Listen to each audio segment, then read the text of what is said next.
call this meeting to order. Mr. Clerk, would you please call the roll? Katie Huffaker. Here. Todd Kesterson. Here. Steve Douglas. Here. David Galt. Here. Randy Baxley. Here. Rita Music. Here. Donnie Tabor. Here. John McGraw. Here.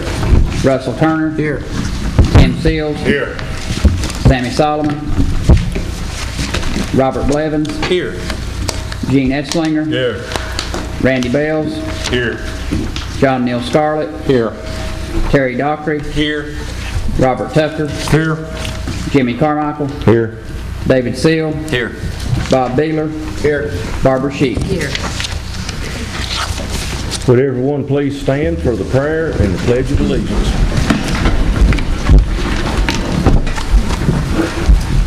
Let's pray. Dear Heavenly Father, we want to thank you for this opportunity to come before you, Lord Jesus. We pray that you will give us wisdom. We pray that you give us insight and understanding, Father, that we may make wise decisions that will bring you honor and bring you glory, Lord Jesus. Dear Heavenly Father, as we go into this time of deliberation, I pray that you will help us to understand the needs of the people of Jefferson County and help us to do our best to meet those needs and do it in such a way, Father, that will make their lives easier and not less cumbersome, Father. Dear Heavenly Father, help us to do this and all things that you may be glorified. In your holy name I pray. Amen. Attention, salute, pledge.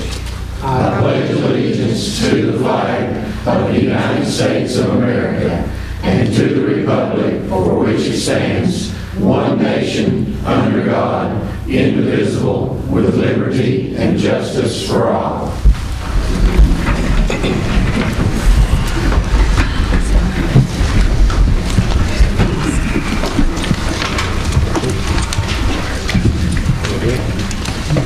Is there any approval or corrections to the agenda?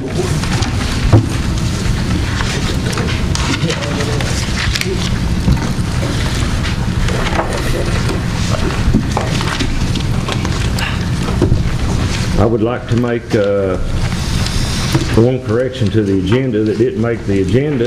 It seems as if one of us has a birthday tomorrow. Miss Barbara Jean Sheets has got a birthday tomorrow, and I think she just turned 39, so everybody please wish her a happy birthday.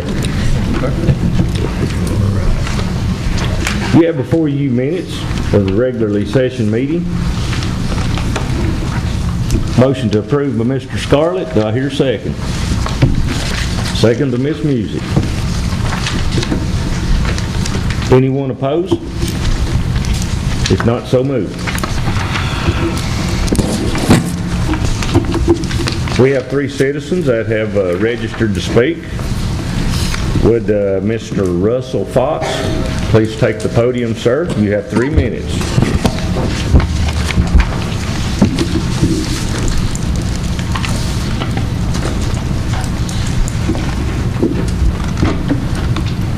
Hey, Doug.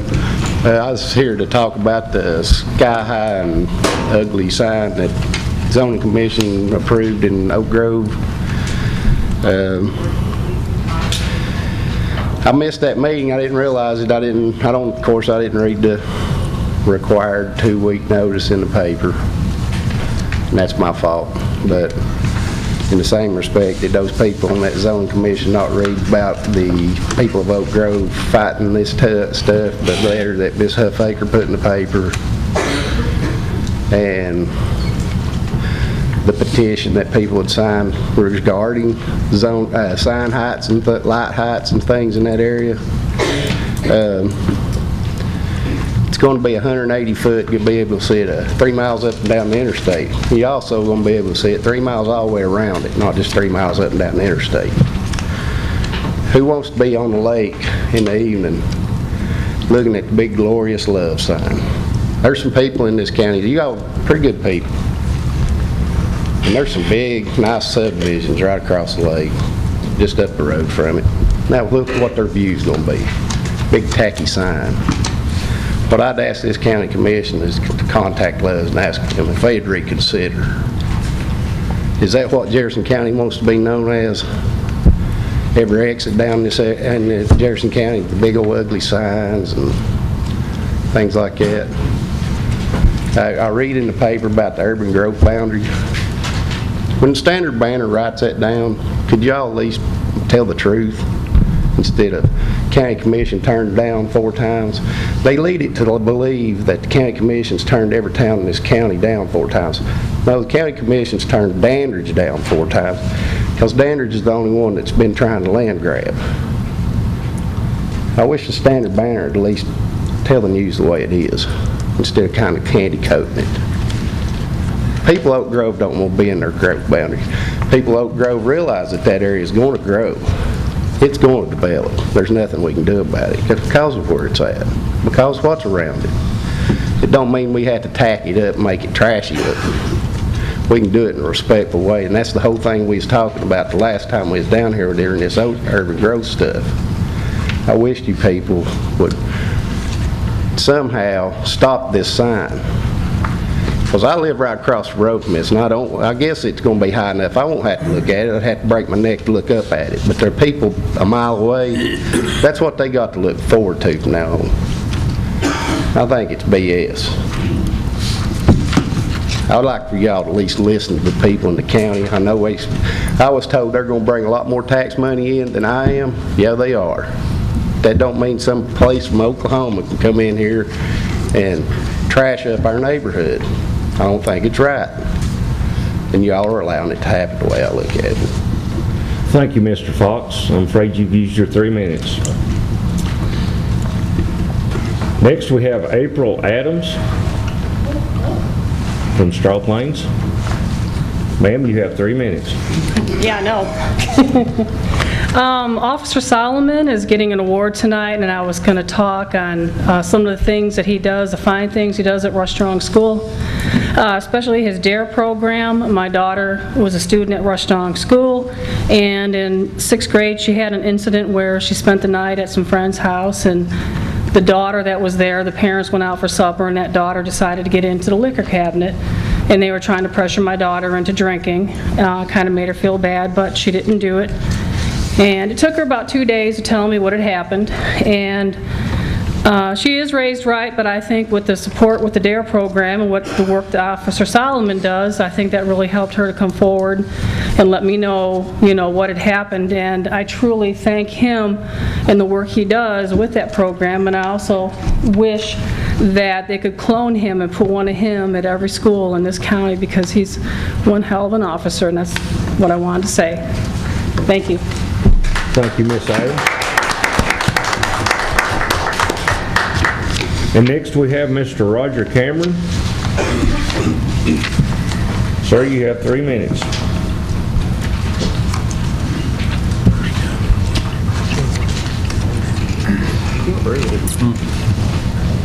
Thanks, Chairman Carmichael and commissioners, for allowing me to speak to you just a minute.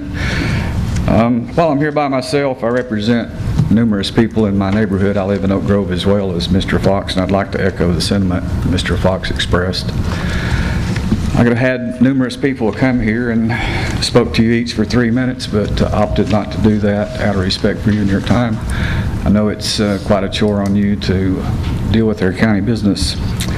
What I'm asking from my perspective and our perspective is that you would hire an attorney, as has been proposed, to oppose the City of Dandridge's proposed annexation into the 424 exit area and their boundary enlargement.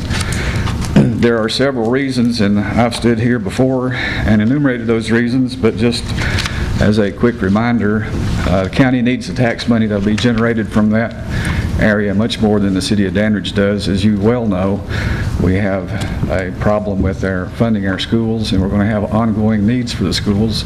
Sales tax money that would be generated from that area could go better to the county than the City of Dandridge.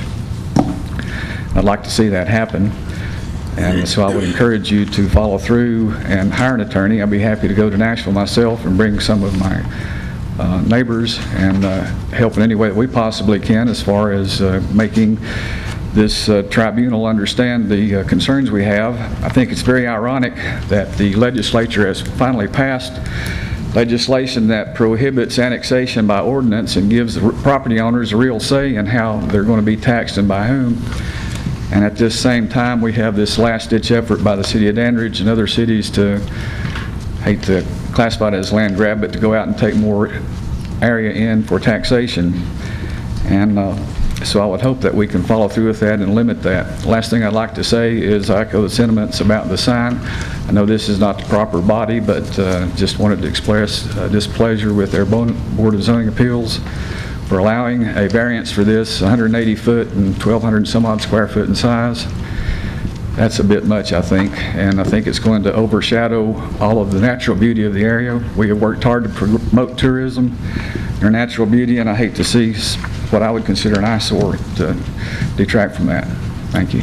Thank you, Mr. Cameron. This commission would like to say thank you to all the citizens that have appeared tonight, and we appreciate your input. Ms. Huffaker. I'd like to say something to thank all the citizens who voiced their concern about the exit 424 development and the signage issue. I think it is very likely that Love's would have located here without the variance and the signage. Trucking companies have contracts with distributors, and they know before they leave the terminals where they're stopping to refuel. They have gas cards. The cars use billboards and the blue road signs along the interstate to know where to exit.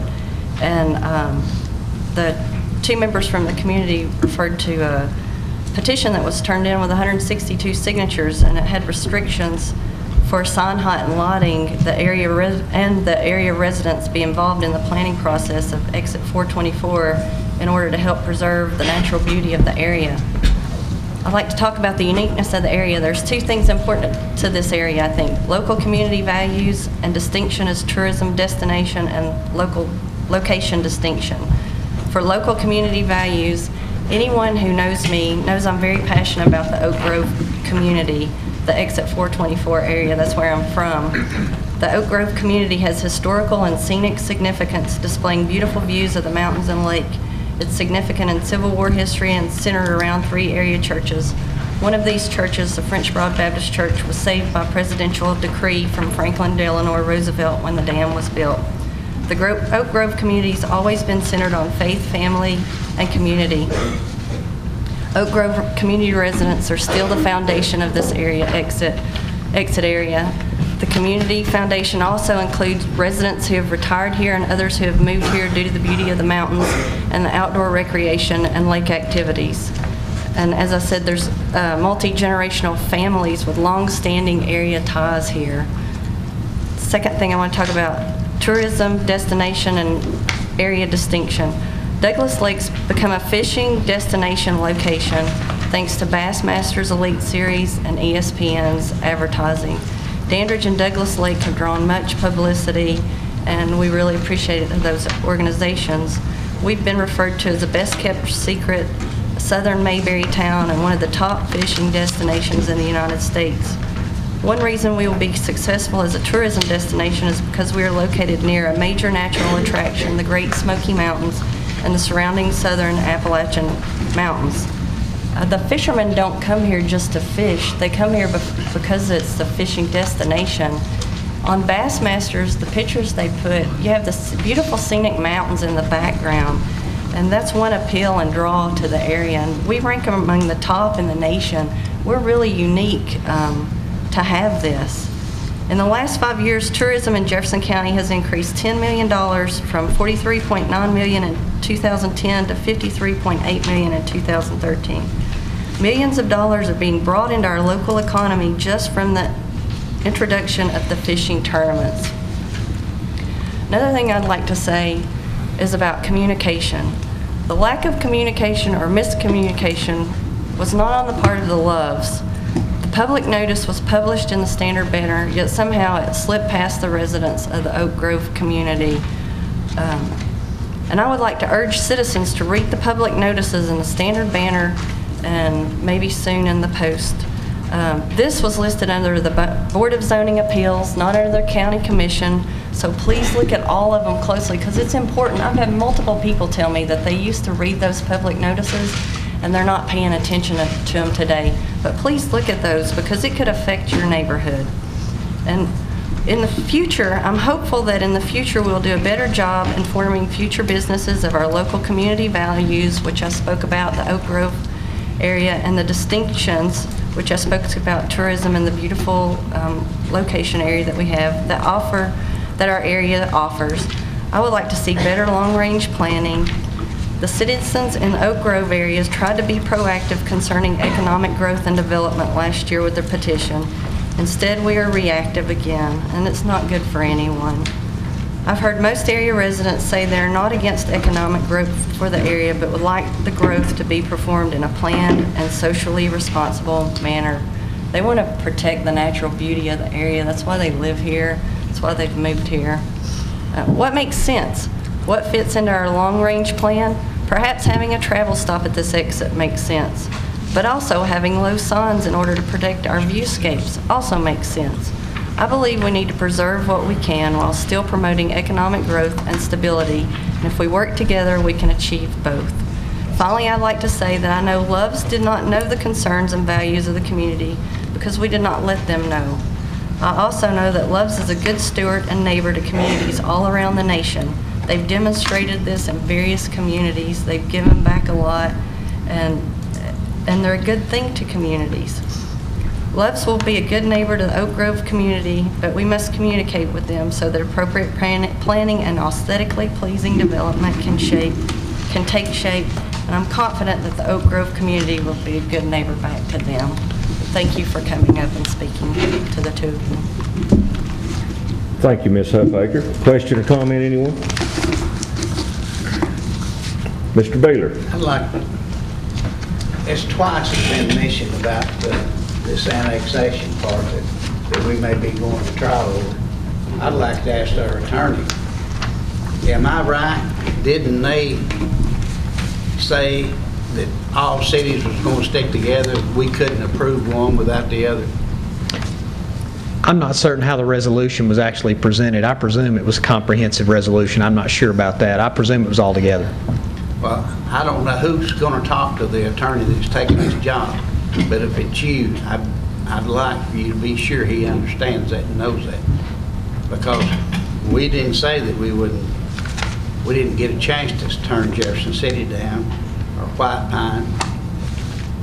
All we had was damage in there, and so it seems to me like they've got together and said, hey, you back us here. They got to prove it. Now that I don't know. All together.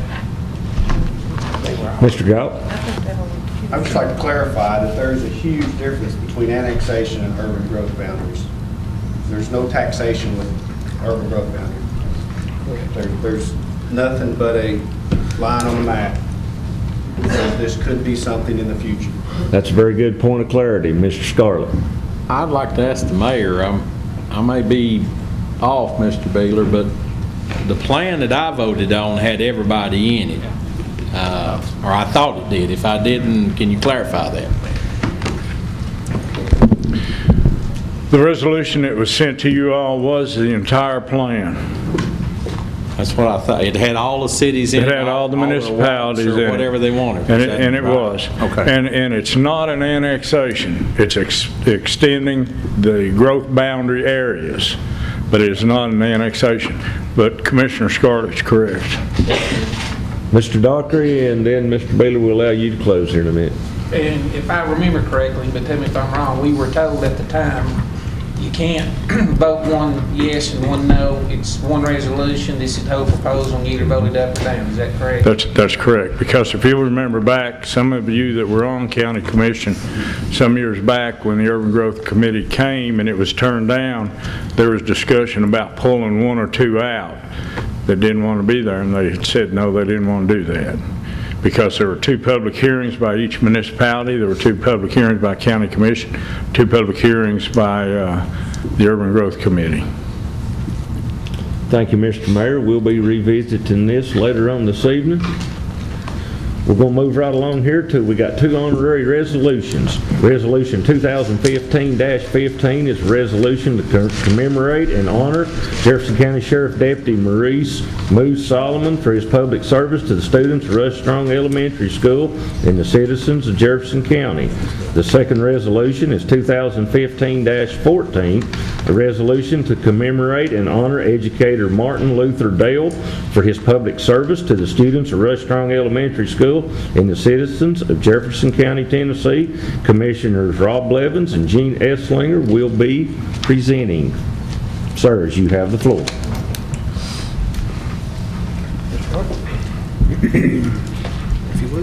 Resolution 2015-15, a resolution to commemorate and honor Jefferson County Sheriff's Deputy Maurice Moose Solomon for his public service to the students of Rush Strong Elementary School and the citizens of Jefferson County, Tennessee. Whereas since its founding, Jefferson County has been served by many fine and praiseworthy individuals who have provided honorable and worthy service to the citizens of Jefferson County. And whereas Maurice Solomon is among that legion of such individuals who, through personal commitment of time and energy, have faithfully served the citizens of Jefferson County, Tennessee. For nearly 2 decades as Alderman of City Newmarket, Jefferson County School Board of Commissioner, Deputy Sheriff, School Resource Officer, Dare Officer, and Instructor. Assistant Chief, Newmarket Volunteer Fire Department, Firefighter, Newmarket Volunteer Fire Department, and numerous other public service roles. And whereas Maurice Solomon is a native-born son of the state of Tennessee, having served and duly upholding the constitutions of the United States of America and the state of Tennessee, upholding the laws and ordinances of Jefferson County, and providing professional, positive, and compassionate public service, that for nearly 20 years has helped make the communities of Jefferson County, Tennessee, a safer and better place in which to live, work, and raise families. And whereas Maurice Solomon has served Jefferson County and her citizens and been a guardian of her most precious resource, our children, as School Resource Officer of Rush Strong Elementary School of the 6th District for nearly 2 decades. Without waiver or stopping his post, Deputy Solomon has served with thoughtful and positive compassion, leading as a perfect example of an officer of the law and positive role model to countless children, changing and improving the quality of life for many Jefferson County children. Now therefore, be it resolved on this 20th day of April 2015, the Board of Commissioners of Jefferson County, Tennessee, that we publicly declare our appreciation for Deputy Sheriff Maurice Moose Solomon, an exceptional man of compassion and integrity, who has chosen to invest himself in the lives of the people through public service. We trust his legacy of service will serve as a model for others who aspire to serve the citizens of this great county, in this great volunteer state of this great nation. Be this now known by all, under God, the Lord Almighty, forever and ever.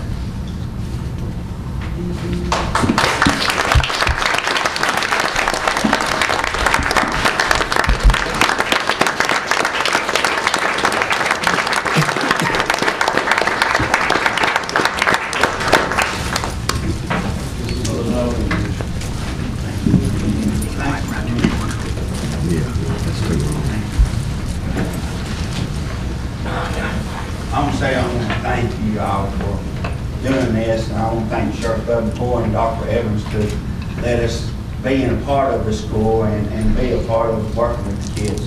Most of all, I want to thank God for what he has done for me in my career. I owe it to him, what he has done for me.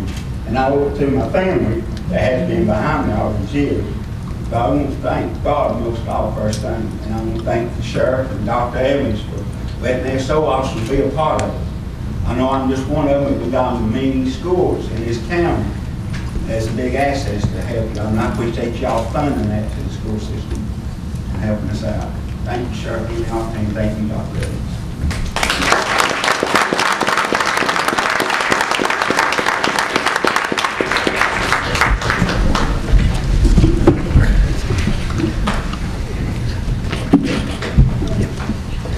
Resolution 2015-14, a resolution to commemorate and honor educator Martin Luther Dale for his public service to the students of Rush Strong Elementary School and the citizens of Jefferson County, Tennessee. Whereas since its founding, Jefferson County has been served by many fine and praiseworthy individuals who have provided honorable and worthy service to the citizens of Jefferson County. And whereas Martin Luther Dale is among that legion of such individuals who through personal commitment of time and energy did faithfully serve the citizens and students of Jefferson County, Tennessee for over 3 decades.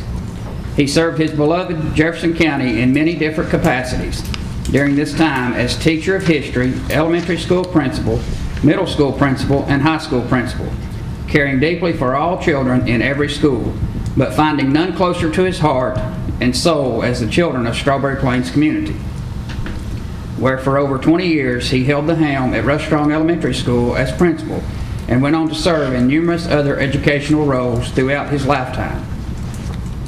And whereas Martin Luther Dale is a native-born son of the great state of Tennessee, having studied and earned a Bachelor's of Education degree from Carson-Newman College in Jefferson City and a Master's degree in Administration from the University of Tennessee, Knoxville.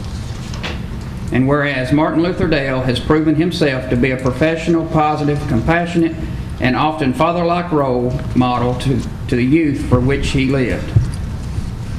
And for over 30 years, Martin Luther Dale, without waver or stop at his post, served with thoughtful, positive, and sincere compassion, and led as a perfect example of an educator who possessed the amazing characteristics of a positive role model to a countless number of Jefferson County's children, that in so doing changed many lives for the better and set the foundation for many of those children to know the feeling of sincere kindness, caring, and love from an adult, if only during their school day.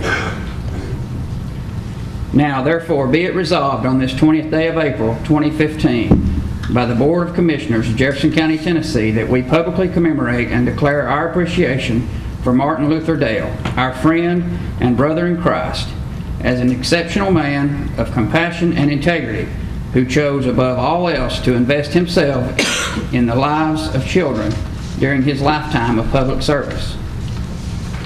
We trust his legacy of service will serve as a model for others who aspire to serve the citizens of this great county in this great volunteer state of this great nation. Be this now known by all under God, the Almighty Lord, forever and ever.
Moving right along on number 9, we have an award presentation to county commissioners from the Boys and Girls Club.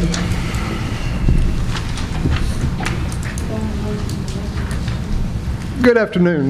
Just take just a few seconds of your time. My name is Chet Nichols, and I work with and for Boys and Girls Clubs of America. My title is Director of Organizational Development, which is a fancy term for I try to help all the Boys and Girls Clubs corporations in the state of Tennessee. We've got about 74 clubs. There's 2 of them in Jefferson County.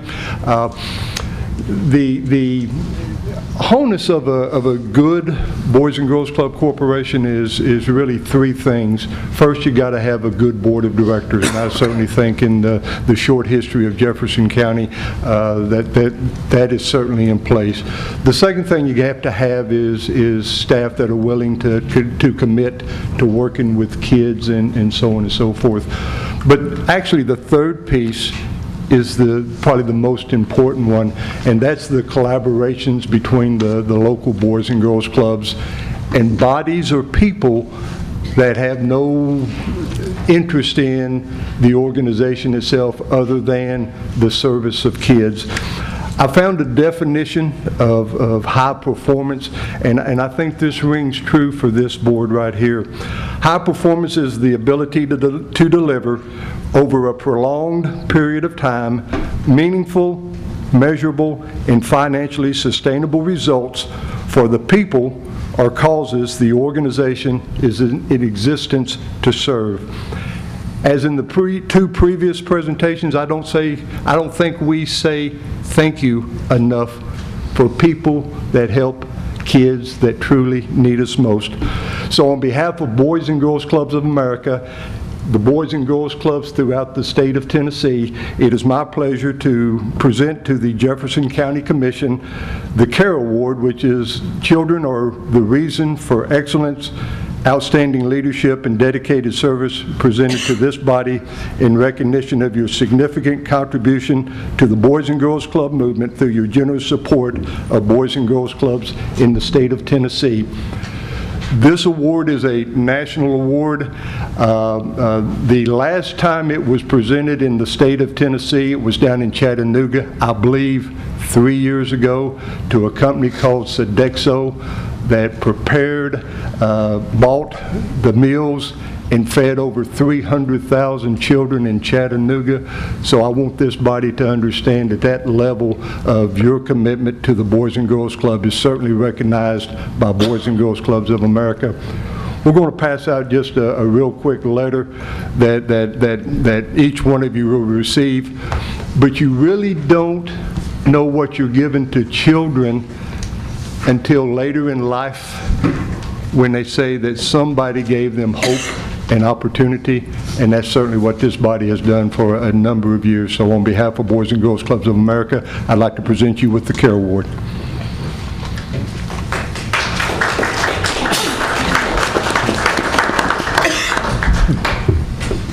Is it possible to get a picture with each of you, if we could huddle and make that happen? I'd like to. No huddling. We'll proxy. We'll proxy, okay. We're going to set that. We can sit. We're going to sit. Give me a word. They can get a picture. Everybody, would everybody please move in together and take a picture with the plaque? Come on, Pops. He did say that to you, did he not?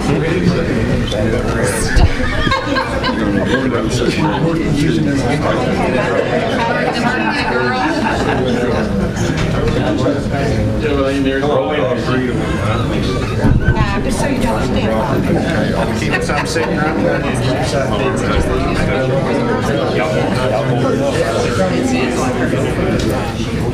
You're going to have to turn this way, I think. Everybody turn facing each other right here. It's like a sports picture in school. Kind of.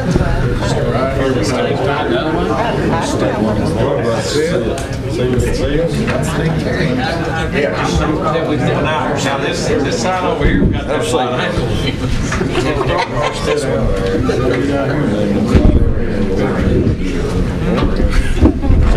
I'll just hold the plaque right here. How's this going to work?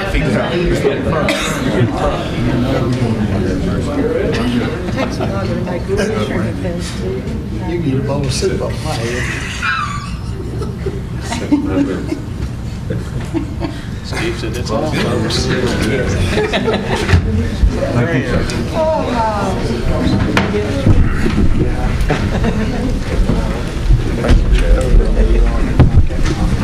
Off the wheel.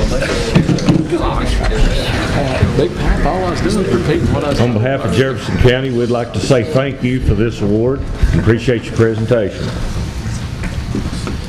Moving right along, we got approval of notaries and bonds. Motion made by Mr. Scarlett to approve, Mr. Seals second. Anyone opposed? Not hearing anyone, motion carries.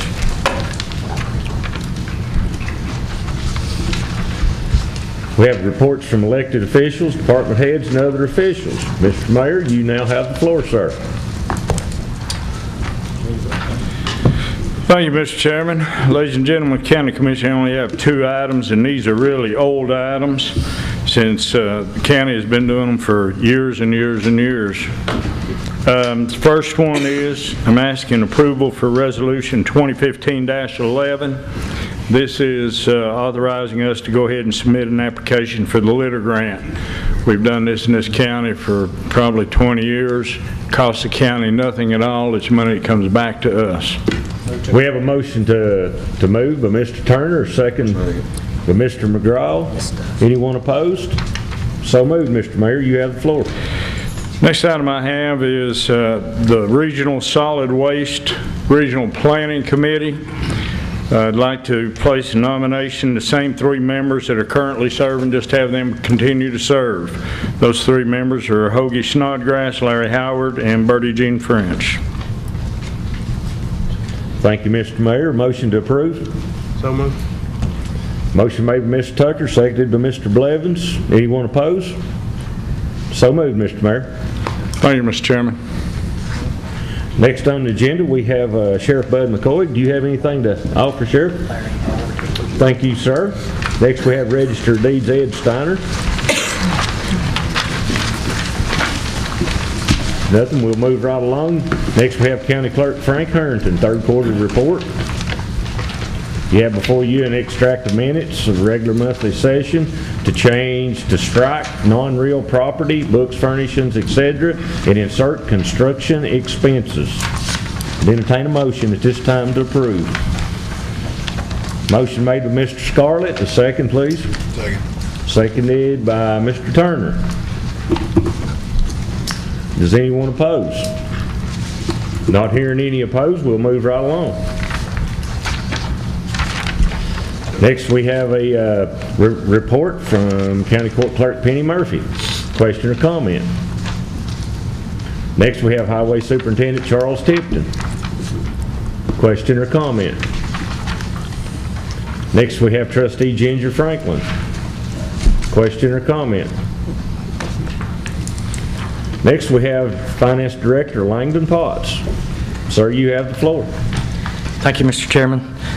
Commissioners, you have in front of you 2 resolutions. The first one is Resolution 2015-12, authorizing the extension of the interest-bearing taxable general obligation bond. This is the landfill note that we're restructuring. Would like motion to approve by Mr. Turner, seconded by Mr. Kesterson. We will have to have a roll call vote. Mr. Clerk, would you please call the roll? Katie Huffaker. Yes. Todd Kesterson. Yes. Steve Douglas. Yes. David Galt. Yes. Randy Batchelor. Yes. Rita Music. Yes. Donnie Tabor. Yes. John McGraw. Yes. Russell Turner. Yes. Tim Seals. Yes. Robert Blevins. Yes. Gene Esslinger. Yes. Randy Bales. Yes. John Neal Scarlett. Yes. Terry Dockery. Yes. Robert Tucker. Yes. Jimmy Carmichael. Yes. David Seal. Yes. Bob Beeler. Yes. Barbara Sheets. Yes. Resolution passes 20-0. Mr. Potts, you have the floor.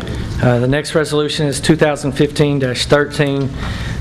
This is the authorizing the restructuring of the interest-bearing capital outlay note pertaining to the Davis-Bacon Act. Thank you, sir. Motion to approve by Mr. Seals, seconded by Mr. McGraw. Mr. Clerk, we'll need to call the roll. Katie Huffaker. Yes. Todd Kesterson. Yes. Steve Douglas. Yes. David Galt. Yes. Randy Batchelor. Yes.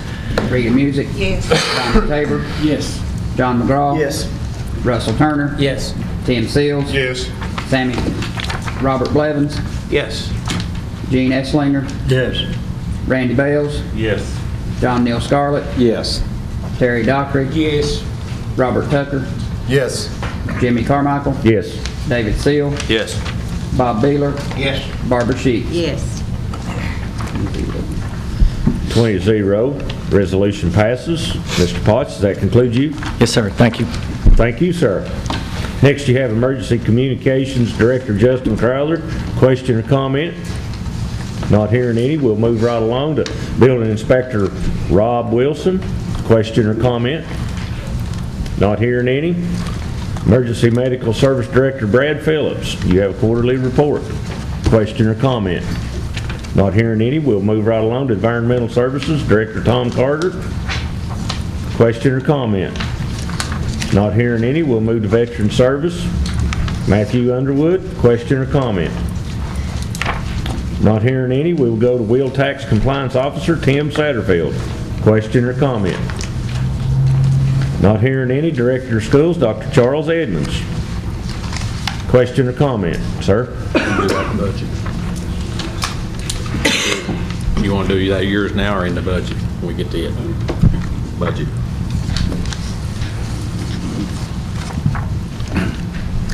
Dr. Edmonds, do you have anything?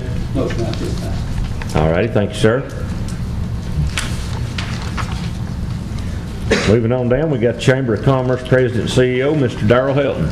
Do you have anything to add? Thank you, sir. Number 12, we have the reports from elected. I'm sorry, Mr. Seals. You're good, thank you. I apologize. That's all right, thank you.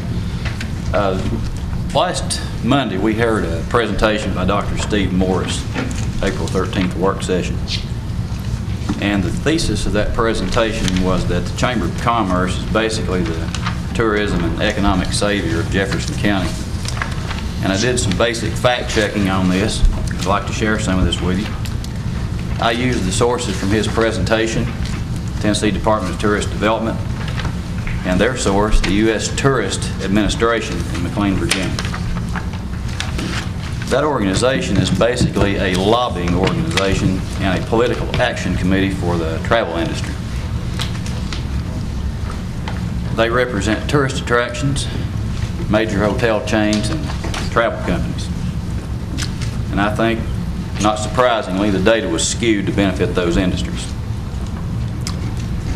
That report, in my opinion, contained inconsistencies, questionable data, and proprietary formulas. In fact, I called the state of Tennessee Department of Tourist Development office and asked them their source of information. They said it was a secret proprietary formula that was formulated by the U.S. Tourist Administration. It cannot be checked, it cannot be verified in any way. I think the tax receipts were grossly exaggerated, and they were based on unverifiable information. In short, I believe the presentation was at best inaccurate, at worst it was deceptive. I'll be glad to sit down with any citizen, any member of this government, discuss with you facts and findings. Later on, I'm going to generate a report that outlines the findings that I've made, and I'll present that to County Commission, the news media, and the administration of Western Carolina University, where this gentleman is from. I do agree with him in one item. We have undercapitalized on tourism in this county. And if there's ever a wake-up call that we need economic development and basic, respectful economic development, it's the issue that's going on right now at exit 424 up in Damage. We do need improvement, but I'm not sure the Chamber of Commerce is the way to go on this. Thank you, Mr. Chairman.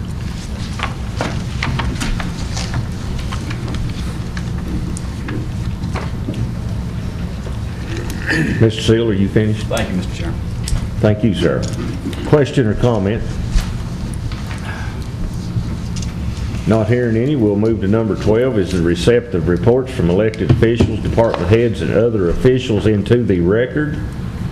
The approval of these filings of these records does not certify the accuracy of these documents. Always remember that. Moving on to 13, we have reports from committees, boards, and commissions. We have the Audit Committee Chairman, Mr. Gary Jett. Just wanted to let everybody know that we met tonight, and we are pursuing two avenues of trying to correct some of the audit findings on that with the landfill, and one of them is through capitalization of some of the prior costs, and the other one is re-permitting the existing landfill. And those are the two avenues that we are pursuing at this time. Does anybody have any questions? Any one question or comment? Not hearing any. Thank you, Mr. Jett. Thank Next, we have Budget Committee Chairman, Commissioner Mr. Scarlett. I'll yield. I'll be there later.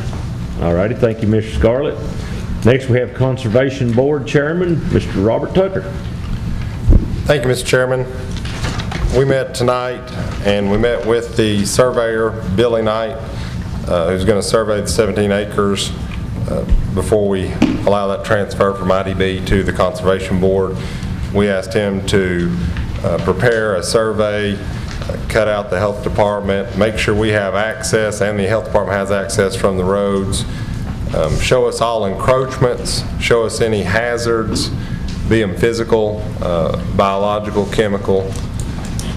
Also show us the topographical flow of the land, and also if he could do some checking for any burial sites or cemeteries. We want to make sure that when we accept this land, we're not accepting any liabilities. So we've asked him to look at that and get back to us by June 1.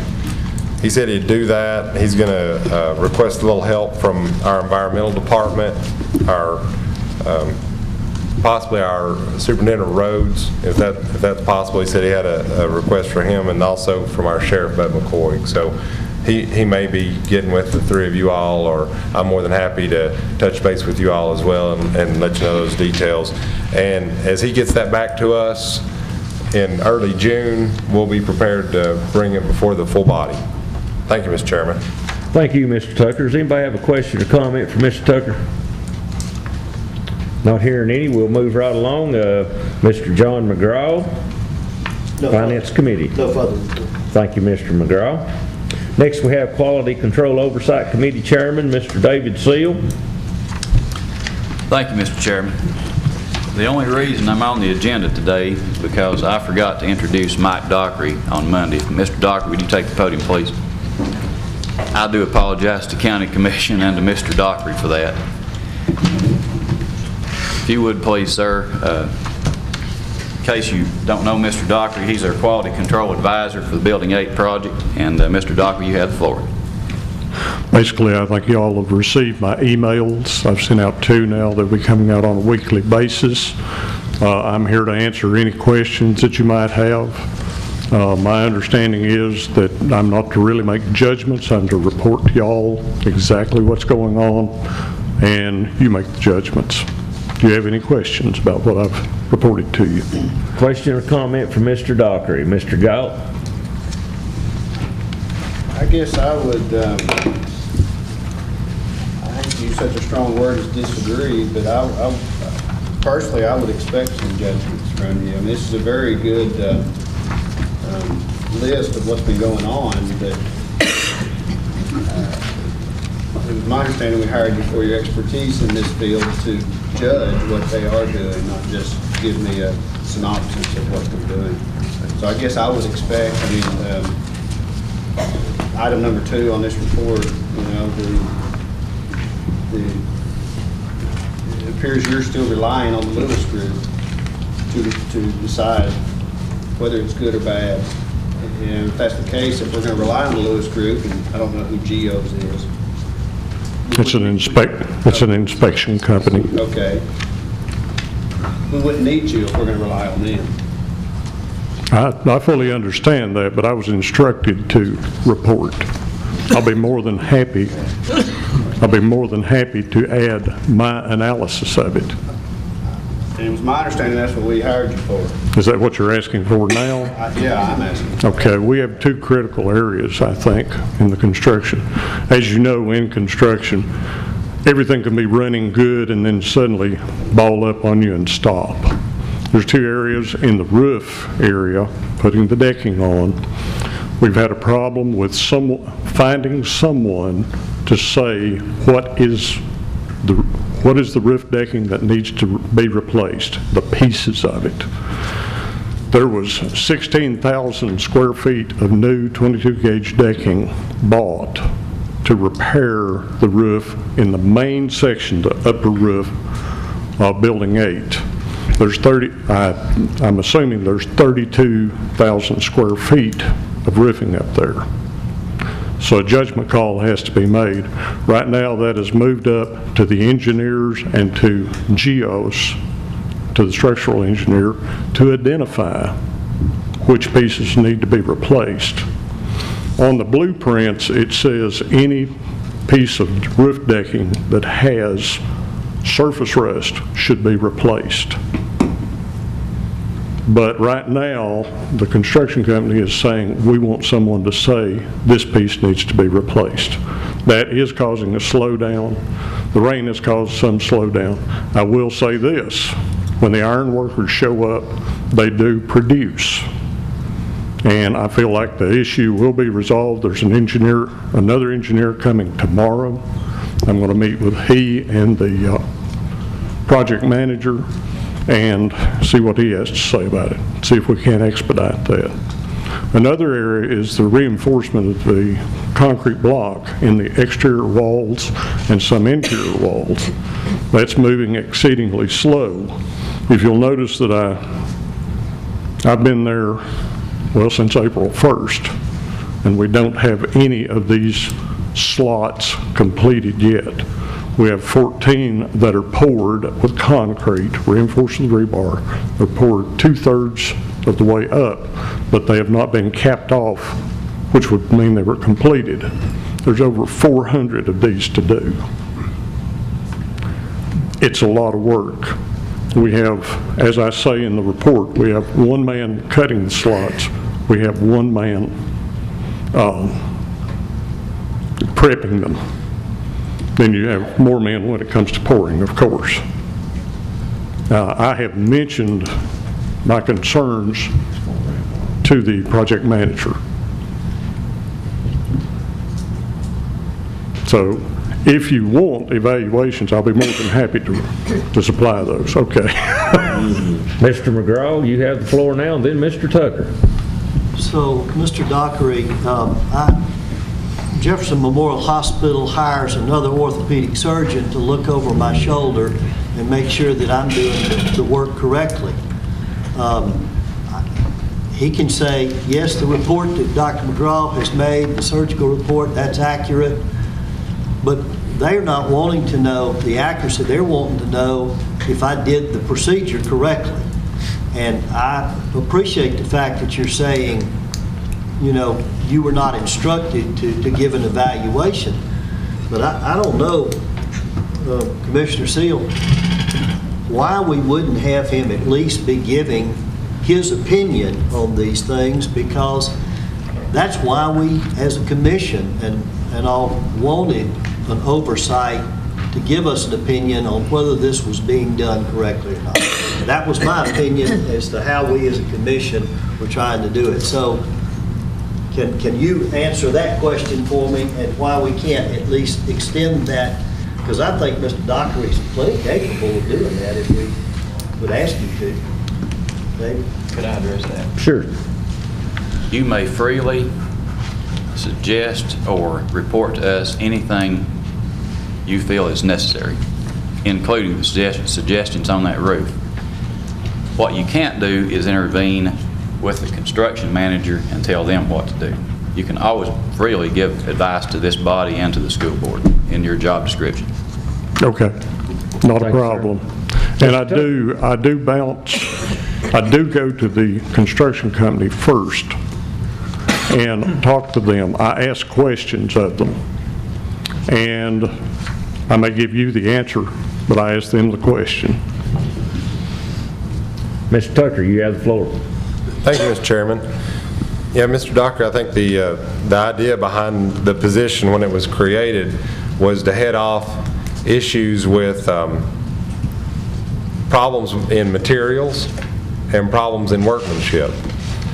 And I think you definitely need to be our eyes and ears on the site and come back to us with what you've seen and heard, and that's going to have judgment with it. When I look, if I were to look and I'm told, okay, if it's got rust on it, it needs to go, and it sounds like they've ordered about half to replace half of the roof decking, and I'm not sure, is half of the roof decking older than the other half? No, but there's definitely a common sense, if you come out there and look, common sense will tell you that there's a considerable amount that needs to be replaced. I think that 16,000 square feet on the upper deck will more than suffice. Now, that's my judgment. I mean, there's places where this is just where water has settled over the years. There were 3 roofs on, and I think the last one captured a lot of moisture underneath. There's certain areas where the water settled, it's rusted out badly. And common sense would just tell you, oh, that can't stay. But yet, since my first day on the job, the first thing that I was approached with was the project manager said, oh, you're the one that's going to tell me which pieces of roof decking to replace. And I said, no, I'm not. I'll watch you replace it, but I'm not going to tell you which ones. Well, I would agree with your statement to him. You're not the one that calls that shot. But I would also agree with the statements and the consensus that's been made from Commissioner Galt and Commissioner McGraw that if it looks to you like they're putting material back into use that in 2 years is going to be garbage, that's not a good steward of the taxpayers' dollars, and that's the kind of information that we need to come back to protect the taxpayers, because they're the ones funding this project. I'll say that to date, I've not seen any inferior materials go into place. Now, I do have to rely upon like Geos to tell me that it's 4,000 PSI concrete that they're pouring. It doesn't look any different. So I have to rely upon them for certain things. I will say Rettenbach's has put me in touch with, Geos reports to me just like they report to Rettenbach's. I'm now on the list. Also, the Lewis Group has been good. I get all of their reports. So that's not to do my work for me, but there are certain things in there that have to be confirmed by them that I don't have any testing to do. Anyone else, question or comment? Mr. Scarlett, then Mr. Galt. I think this is there's a learning curve, and I think that what you're saying as opinion is what this commission wants, because I think with what you just stated, then we can go to Dr. Edmonds and the school board and ask them to address those specific issues at our next meeting and tell us what the progress is, and when we're not caught blind with the thing. And okay. I think this is a good start. Thanks, sir. Mr. Galt. I was going to ask if we could ask Mr. Fagan, from your perspective, how's it working out in 20 days? I think it's working out very well. Mr. Dockery has been afforded complete access to everything. I think he would agree with that. He's meeting with us in our OAC meetings. We met before he came on board, and I instructed Lewis Group and Rettenbach and Geo Services, who contracts directly with us as our testing service, to make sure that he was informed on everything that we had going on as far as field reports and testing services. And I think the relationship is moving forward in the fashion that you envision. Ms. Huffaker. I have a curiosity question for Mr. Dockery. I'm not a construction worker. I don't know anything about roofing, but you say there's been 3 roofs put on that facility. Do they take off the roof each time, or they're just adding it to the top of the one that's previous? They added it to the top. Okay, so in the, I don't have it right in front of me, but it was talking about the lower levels, lower layers in your report that were in question too. No, that was something. This is the next, since you're looking for judgments for evaluations. There is an upper, the main roof, the main building, the 32,000 square feet, has a very high ceiling. Okay, that's the upper roof. On the west and the north sides, generally speaking, on the west and the north sides, there is a lower roof. Now, this is not layers of roofing. Okay. This is levels of roofing. The Rettenbach's this past week cut 3 to 4 foot wide strips every 20 feet around those 2 lower roof decks. to investigate what was underneath, because the roof itself, which was a butyl rubber, looked very distressed, and underneath looked even worse. The roof decking there is rusted much more so than that on the upper roof. But yet this 16,000 square feet of roofing does not cover, the lower roofing is not covered in that 16,000 square feet. More would have to be purchased for that, is my understanding at this point. So did we include that in the original cost, or this? I do not think it was in the original scope of work. Okay, thank you. Thank you. Anyone else, question or comment? Not hearing, Mr. Turner. Mike, I got a question. First off, just very briefly, what's your understanding of what the Quality Control Oversight Committee has asked you to do, in a nutshell? My original understanding is that I am an observer. Okay. I watch what's going on and I report. And that, that I was not under the impression at this point that I should give my opinion as to what's going on, but more than happy to. So in the future, I will report what's going on in the areas such as the CMU reinforcement and the roofing. I'm more than happy to include that in the report if I have any other evaluations to make like that. But I do like to check these out with the contractor first. Okay, with quality issues, since this is what the committee was created for, was to conduct quality control oversight of the rebuilding of Building 8 or the reconstruction of Building 8. You said there were no materials issues that you've seen so far. You mentioned that.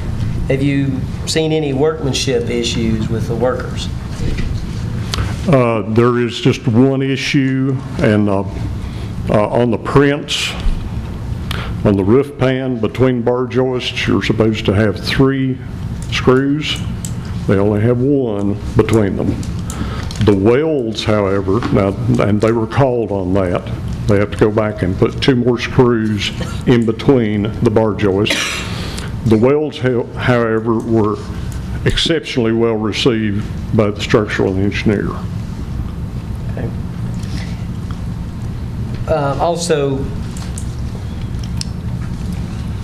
I disagreed with the creation of this committee from the very beginning, because I think that quality control issues could have been reported by Mr. Fagan, but I appreciate that you are there and that you were selected by the committee to do the quality control oversight. And I appreciate that Mike, Mr. Fagan is here also to back up from the school's perspective what's going on out there. Because this committee was created just to provide quality control with no real teeth, all this committee can do anyway is report personal opinion, because the committee was only created to do that very thing. It's just a committee to report. And I appreciate that you're reporting what you're seeing, and if you're not seeing any quality workmanship issues, and you're not seeing right now any material issues, and you've not had a chance, I guess, to evaluate roof decking replacement yet to a certain extent, because they're still trying to figure out what to replace. I think you're doing what you've been asked to do. And we've authorized up to $40,000 for this committee. Am I right about that? Up to $40,000, I believe it was. $31,000 and some change. We authorized up to $40,000? $31,000 and some change. Okay, $31,000 is what you authorized to pay him. But at the meeting when we approved the committee, the QCOC committee, it was up to $40,000, right? That's what I thought. Thank you, Mr. Dockery. Thank you, Mr. Dockery. Wait a minute, I'm sorry. Mr. Seal. Take me a second. If there's any blame with the job description of Mr. Dockery, you need to blame me. It was my excessive caution that could have possibly caused Mr. Dockery to hold back on some of those reports. It was me just trying to keep him from interfering with the construction manager and the construction process. He is in no way restricted to what he reports to us or his opinions to us. Thank you. Thank you. Mr. Douglas. I would be interested in keeping up to date on the layers of roofing and where you were talking about on the lower levels, that they were cutting the sections out, because Lord knows we don't need another incident like we had. So, I mean, you know, I appreciate you keeping an eye out for that. We're definitely, the reason that hasn't entered more into the report is because GEOS has been investigating. The structural engineer was investigating. I would like to have more information before I talk about it. I understand. And, you know, that would be the only thing. I will say, I'm a firm believer that this position is a necessary one, whether I hold it or not, and it's not to take anything away from Mr. Fagan. It's not to take anything away from Rettenbots. If you're doing construction and you do not have a knowledge of construction, you need somebody who does to comment and to watch on what's being done.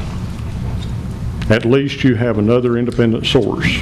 And I know you pay my wages for being out there, but I still try to be independent, and I try to listen to all sides before I report. And sometimes if I don't report, it will be because I don't have all the information. The other thing, I would like to keep on sending you emails for the simple fact that if I need to get in touch with you in the middle of the week, I have your email. I don't have to wait until a commission meeting and do a handout. Thank you all for giving me the opportunity to serve. Anyone else, question or comment? Moving right along, the items of information for commissioners. Thank you, sir. You have A, B, C, E, F, and G, which is mainly fire departments and IDB meeting minutes. H, you have information requested by Commissioner Tucker, County Attorney Doug Drennan on fleet vehicles and the wheel tax. Sir, you have the floor. Just real quick, and actually it may be maybe our county clerk can help out here too. Larry and I did some work on it. I think we're going to have to do a little bit more with regard to talking to the Commissioner of Revenue about it. What I will tell you is what I've been able to find. What I've been able to find to date. Repeat that. Larry and I may need to talk. We've done some work on it. We may need to talk to the Commissioner of Revenue. I was going to explain why we might need to talk to the Commissioner of Revenue on it. The one question we had is I think the county clerk or Larry discussed last time, is fleet vehicles at least don't have to be registered in the county. They're registered in Nashville if you've got 1,000 or more. The express exemptions don't mention fleet vehicles. They do, well, the OEMs. It's not an OEM, obviously. It's not a manufacturing company. It would be exempt under that.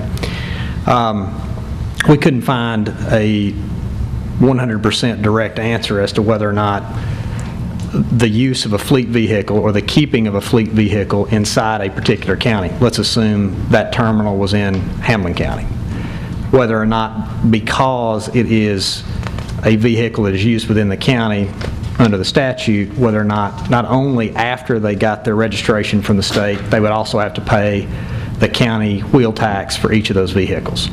At least I couldn't find an express answer yet. My suggestion is we would like to approach the Commissioner of Revenue about that particular issue. Because I truly, anytime a lawyer says something's interesting, it's usually a mess. It's an interesting question because it's because you don't have to. Typically, as I would come and I'd register my vehicle with him, I'd pay my wheel tax. But with fleet vehicles, the county clerk never has anything to do with it. They don't have to. Larry and I discussed it. It appears to be kind of a matter of convenience under the statute allowing you to register your fleet vehicles with the state. If you've got 1,000 and they're staggered, depending on when they were to get their tags, they'd be coming to the courthouse every day, getting a new vehicle's registration. So whether or not that is going to impose, there's not an express exemption. Whether that's going to ultimately mean that they have to pay wheel tax for every one of those vehicles is another question, okay? And I would like to discuss that with the Commissioner of Revenue, or at least their designee, prior to giving you a 100% firm answer on that. But there is not an express exemption that I could find in any statute. The only thing that gives me pause into saying, yeah, they have to do it is because they don't even register they don't register the vehicles in our county. So it just makes me think there's a reason that they don't do that and might be exempt from it. So. Thank you, Mr. Drennan. Mr. Tucker, you rest? Yes. Thank you. We have I. Mr. Chairman. I'm sorry. I do rest, but obviously on the understanding that the attorneys are going to pursue that. Certainly, and I'll contact you directly too prior to that if we can get something prior to the next meeting. Yeah. Is that okay? And that's fine. That's Okay. fine. Definitely be willing to share that with us at the next meeting, though. Absolutely. Either way. Well, before then, if we get it, absolutely. I'll Okay. send a mass email or send one to Peggy. Thank you. Thank you. Moving right along to I. We had information presented by Commissioner Huffaker. Did you present your information? Yes. Thank you, ma'am. Unfinished business, we have none. On new business, we have Budget Committee Chairman, Mr. Scarlett. We have several amendments. We can do this 2 or 3 ways. We've got a whole bunch of counties, some impact fund balance, some not. If it's a pleasure of the committee, I can go through the county budgets. We can do them at one vote, one lick with one roll call. Does anyone oppose? Now, can I make that motion to do that, or do we need a motion to do that? We need a motion to do it. I'll make that motion. Second. Got the second by Mr. Tucker. Whole bunch of seconds. All right. Carry on, sir. I'm going to go through these. If you've got any questions, stop me. Mr. Potts will help me. First one is fund balance adjustments, General Fund 101, Amendment 6. The first one is for Mr. Dockery's salary, $31,003.20. That's what has been approved and requested by that committee, went through the Budget Committee. Second one is changing Miss Peggy's status, and both of those come from unrestricted fund balance. Second one for the county is a sinking fund. Mr. Langdon, this is the interest on the Building 8 bond we just did. We had to pull it out of somewhere to pay it. That's correct. For the interest. Third one is General Fund 101, Amendment 9. It's moving money around. Actually, the one you need to look at on this one will be number 8. And on number 8, that was a library. If you remember, this commission granted the library $63,000 plus, and it was for personnel. They had requested to move it out for other line items, and the Budget Committee voted it down. So that one is removed out of a budget amendment number 9. Is there any other questions on the rest of them? Basically, they move within line items around. Anyone else, question or comment? Mr. Scarlett, you want to take A through D first? Mr. Tucker? Well, I'm not done with them yet. Hang on. General Fund 101, Amendment 10. This is insurance recovery. We then have Hospital Fund 128, Amendment 3. This hopefully is the final utility bill concerning the Milligan Clinic. This is supposed to be half of what we did. Mr. Langdon says it is. It's on the Bishop Street property that was sold on 12/18. Solid Waste Fund 207, moving around in diesel fuel for refunds. And finally, for the County Highway Department 131, Amendment 3, it moves line items for various things, guardrail, salt, and takes in some revenue for recycled material. Is that correct, Mr. Langdon? That's correct. Anybody have any questions? Those are the county budget amendments that we passed. All of them passed, as I say, with the exception of number 8 on that one, and it was removed. Mr. Tucker? it would just be a point of clarity because item 8 is listed there. So if we vote yes, we're voting to approve 16A1, A, B, C, D, E, F, and G, except for item C, number 8. Is that accurate? Number 8 on General Fund 101, Amendment 9 is removed. Strike it. Number 8 is excluded. Yeah, it says it there. Okay. The rest of them move as a budget committee.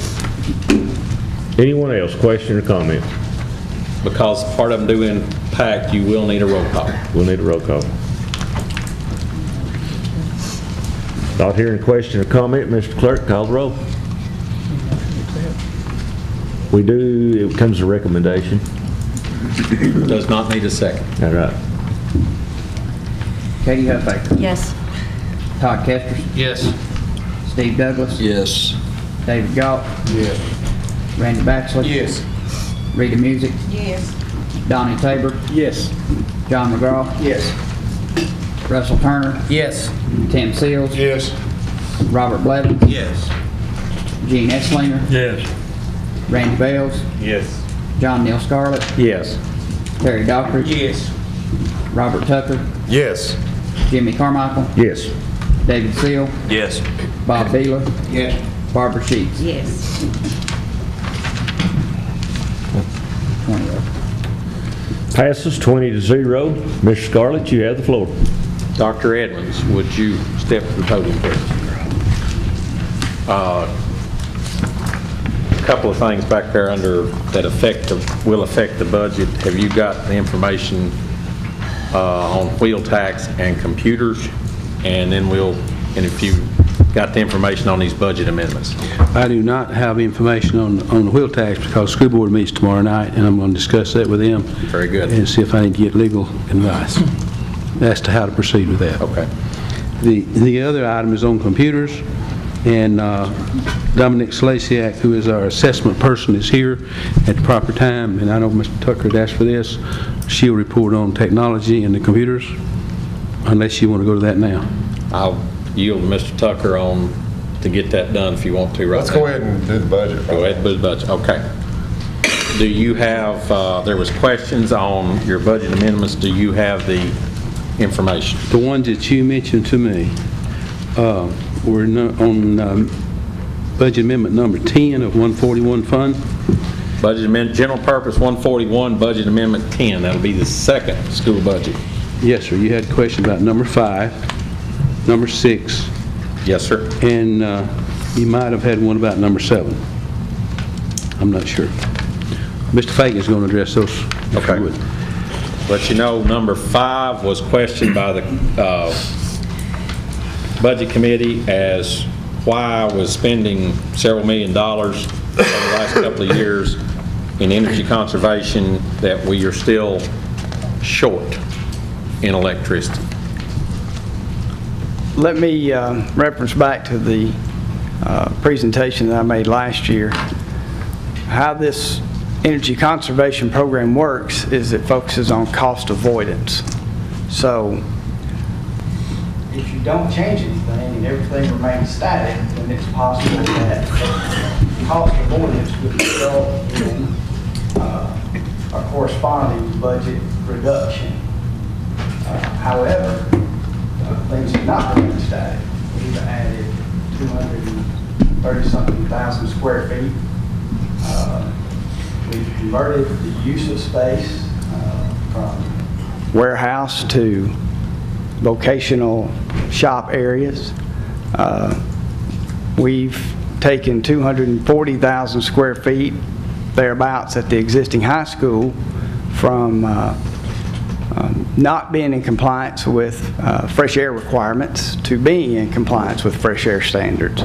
So all of those things would then factor in, as well as changes in the weather and other things that are taken into account in the software. So the fact that you have not had a reduction in the amount of funding necessary is a function of the fact that you've changed things. And the way that works then, what they're saying is, if you're spending 1.5 million, you would have spent 1.9 had you not had this program in place. And that's what the software manages for you. But as far as budgeting goes, we're going to be in the utility category in total somewhere about, if trends continue, about $1,500 to $3,000 within the total that we budgeted. We're just moving this money over there as a stopgap measure in case we are over a little bit. But utilities as a whole look like they're trending right now to come in very close to budget. Was any of that space that you talked about added after the budget was made last year?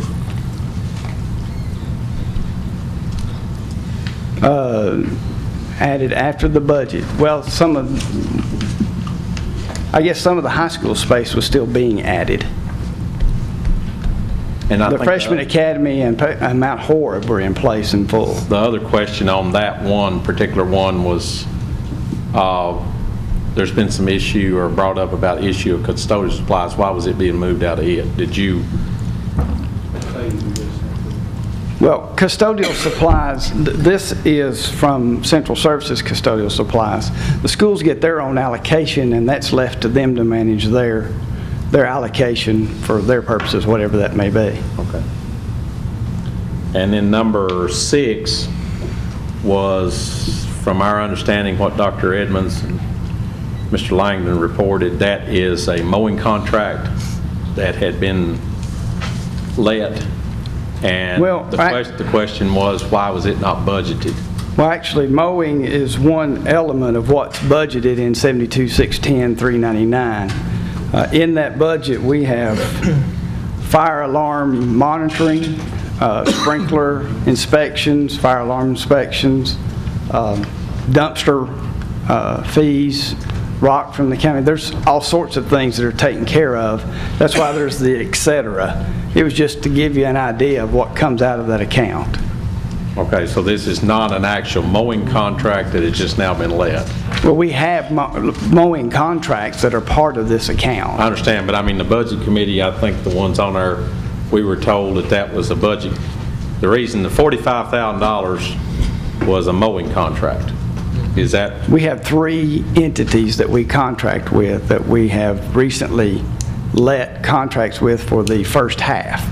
But it's not specifically a contract. I understand, but is the $45,000 what the mowing contract cost? That was the question. No. Okay. That was the question in there. And it's more than one contract. I think Mr. Beeler asked that. Was that what you want to know? Okay. It has more to do with other things beside mowing contract. Well, it's for that account in its entirety. Okay. I think that was the questions. Oh, one other. Are you going to address that with the school board on your $1,010,000 at your meeting? Yes, and she would repeat what that question was again. Repeat the question. We talked about, in doing this, we had a motion. One was voted separate on number 10. On everybody on your first page of budget amendment 9, number 10 is the $1,010,000 that was in the school board's fund balances to go to renovation. And because it was done by a budget amendment, there has to be a paper trail to release it because it specifically says track and contingency. Yes, to Mr. Lennon, actually. It's on the agenda for the school board tomorrow. Okay, thank you. All right. That was the questions I had wrote down. Has anybody from the budget committee got any more? Ms. Rita? Okay. Thank you, Mr. Fagan. You done with Mr. Fagan? I am. We really need to take these general purpose and then federal. Right. And we can do the federal and the food supply. I think may have to do it separate. We may have to, because different deals, different budgets they deal with. Your first two,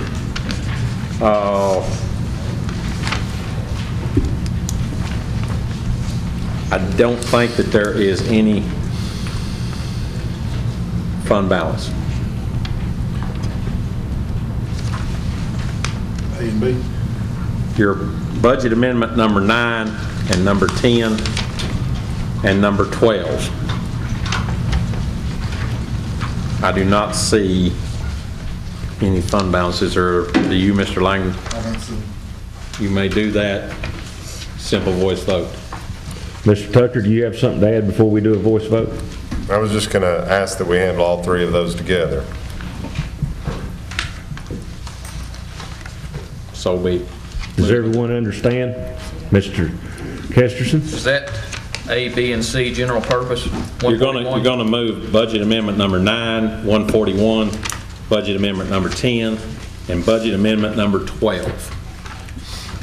Okay. 16-2. A, B, and C. A, B, and C. Does everyone understand what they're voting on? Everyone in favor signify by raising your right hand. Nays? Mr. Kesterson?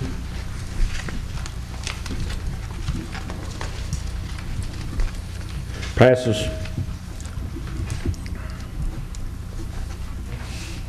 Next, you have two federal purpose budget amendments. Budget amendment number 9 covers Race to the Top grants, some instructional supplies on that, and special education and medical insurance on those two. And then federal budget amendment number 12. So you have 3 federal amendments. Then we'll require a roll call vote. Mr. Tucker? Can we move all three of those with the same roll call? Items 16-2, D, E, and F, with the same roll call, please? They all passed by the Budget Committee, so move it. So moved. Anybody question or 3 comment? budget amendments federal. Mr. Clerk, would you please call the roll? You will be voting for D, E, and F. Katie Huffaker. Yes. Todd Kesterson. Yes. Steve Douglas. Yes. David Galt. Yes. Randy Baxter. Yes. Rita Music. Yes. Donnie Tabor. Yes. John McGraw. Russell Turner. Yes. Tim Seals. Yes. Sammy Solomon. Robert Blevins. Yes. Gene Esslinger. Yes. Randy Bales. Yes. John Neal Scarlett. Yes. Terry Dockery. Yes. Robert Tucker. Yes. Jimmy Carmichael. Yes. David Seal. Yes. Bob Beeler. Yes. Barbara Sheet. Yes.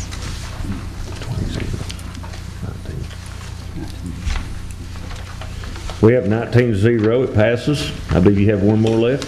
I'm One sorry. more, General Purpose Fund 143, Budget Amendment number 3. It's an insurance recovery on some food supplies on a food loss. Goes to the lunch program budget. Move it. Dr. Evans, do you have something to add? Not to that, sir, it's what Mr. Tucker has been asked for. Thank you, sir. Let us go ahead and vote on this, and we'll move back towards it. Does anyone else have a question or comment with G? Sir? I'd like to ask Mr. Fagan, is that $40-something thousand, is that for, Mr. Chairman, point of order. You I'm need. sorry? And I'm not trying to be hateful or anything, but you need to take care of the motion and then ask him. Because this one is on your federal program, on your lunch I program. didn't know there's more, he said, asked if there's any more questions. I just had moved that, the last budget amendment. Yeah, technically he did. I'm sorry. So, Mr. Clerk, you'll need to call the roll.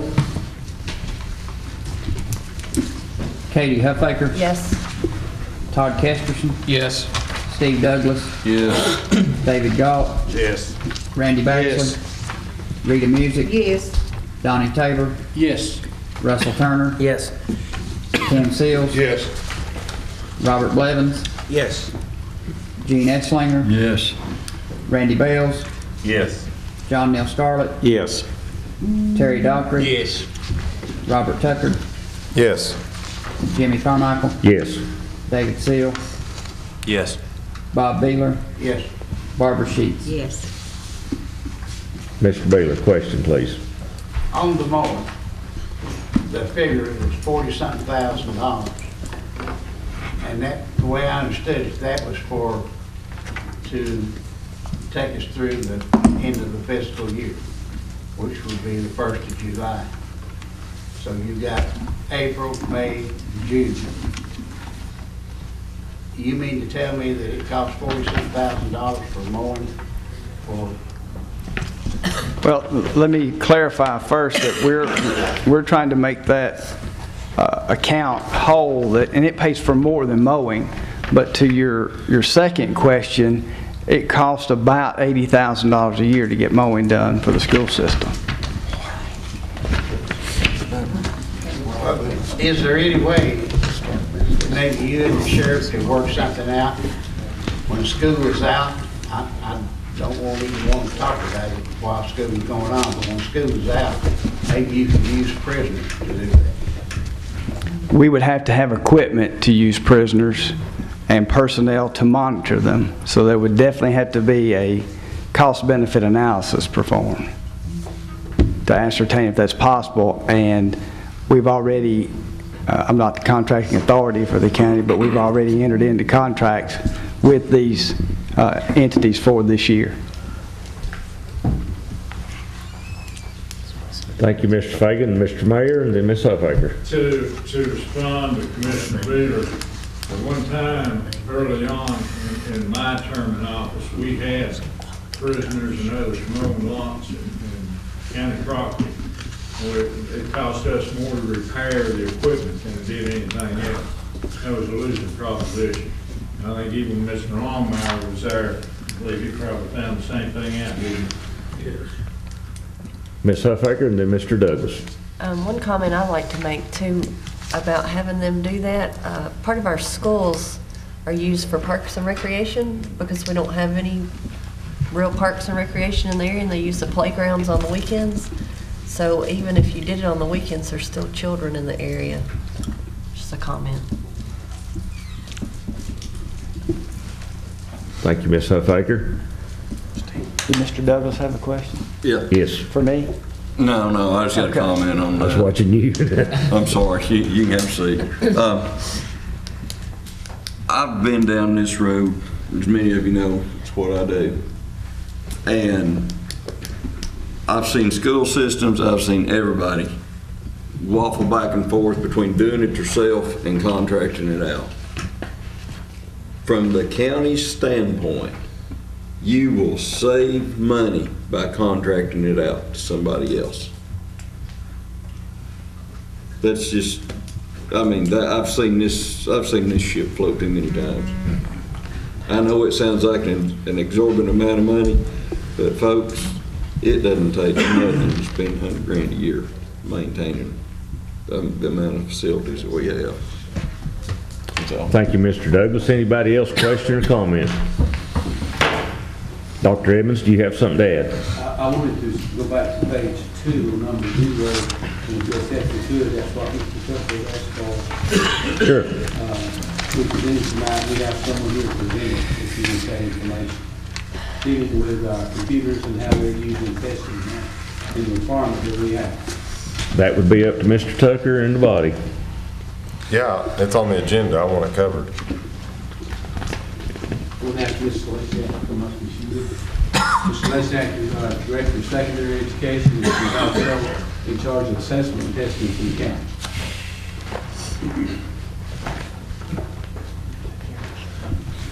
So that you understand what the question really was, as they were talking about the number of computers that were used in testing, the premise was thrown out that there's 7,500 kids in our school system, and that right now we have to have one computer for every 2 kids, and that next year we would need to raise that to 1 computer per kid. And so I was wondering if that means that we're going to have 7,500 computers, and if that means with the average life of 5 years, which is kind of stretching it out but making good use of the money, that'd be replacing 1,500 computers a year in our school system. So that's where my question originated. So I'm not sure how much detail you're going into, but that's what the question actually is how many computers are we really looking at? Because what do we need to look at budgetarily per year to be looking forward to computer replacement? Okay. This year, we only tested online with the writing assessment and the social studies assessment, but next year, all reading language arts and all math and all social studies will be online. In order to, what I've put here are some guidelines that the state put out on minimums. Minimums in order to be able to test our students on these assessments. So it is, at the bottom, you'll see a minimum device count, and it's 1 device for every 2 students in the largest grade level.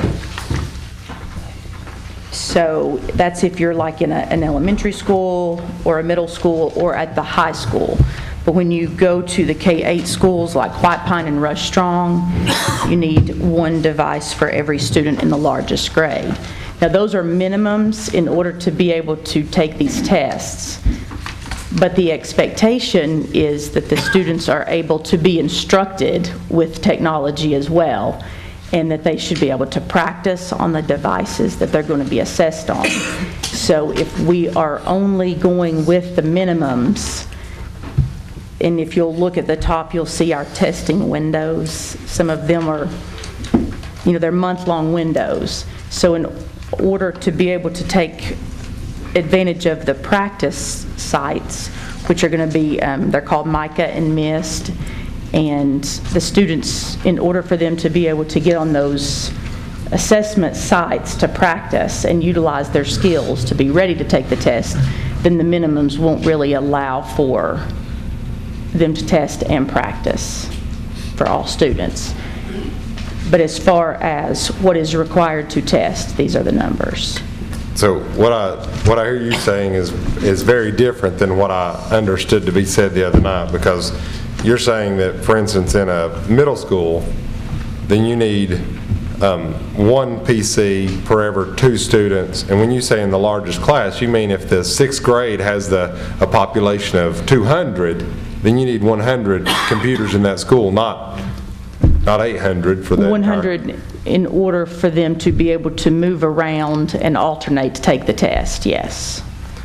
That will cover them to be able to take the test in the windows. And then in a K-5 school, is it still? 3 through 5 will be testing. And it would be the largest class, so if the largest class is maybe the 4th grade, then it's 1 for every 2 students in that 4th grade class, right? That is correct. Okay, so those numbers that they gave us would really be cut in at least 1/3. In order to meet the testing requirements, yes. Okay. Okay. Thank you. You're welcome. Mr. Galt. Is the move to do the additional testing next year mandated? Yes, sir. Yes, we will still be taking the science test online, with paper pencil for the next 2 years, but the other tests will all be online. And they're even moving for not next year, but the year after that for things like ACT to go online.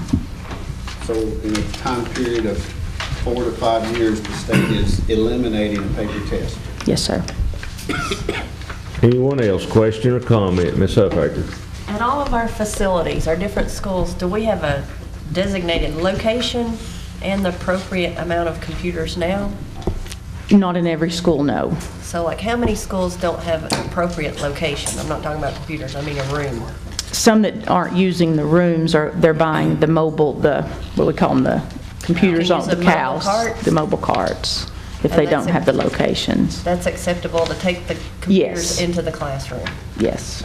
And that's the whole move. The whole move is to try to take it more to bringing the technology to the student instead of the student to the technology, so that way they can have access to it on a regular basis. And do you know about how many computers are needed?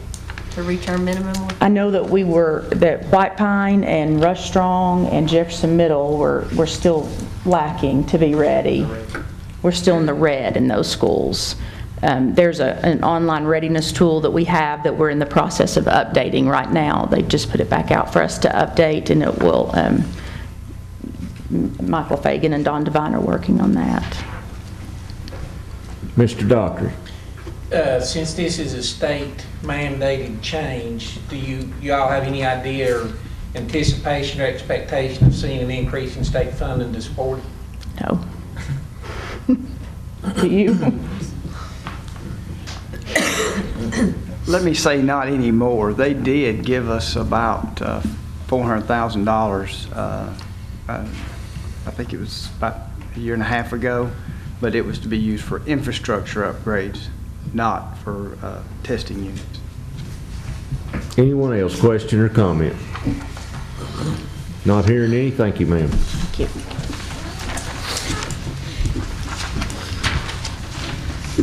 Moving right along to B, we have Chairman Carmichael with the Comprehensive Growth Plan dispute.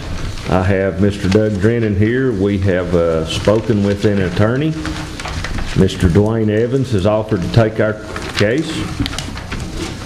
And I believe he quoted the price at $120 an hour. Plus expenses. Plus expenses, because this attorney will need to go to Nashville for at least one meeting, maybe 2 meetings. What would be the pleasure of the body?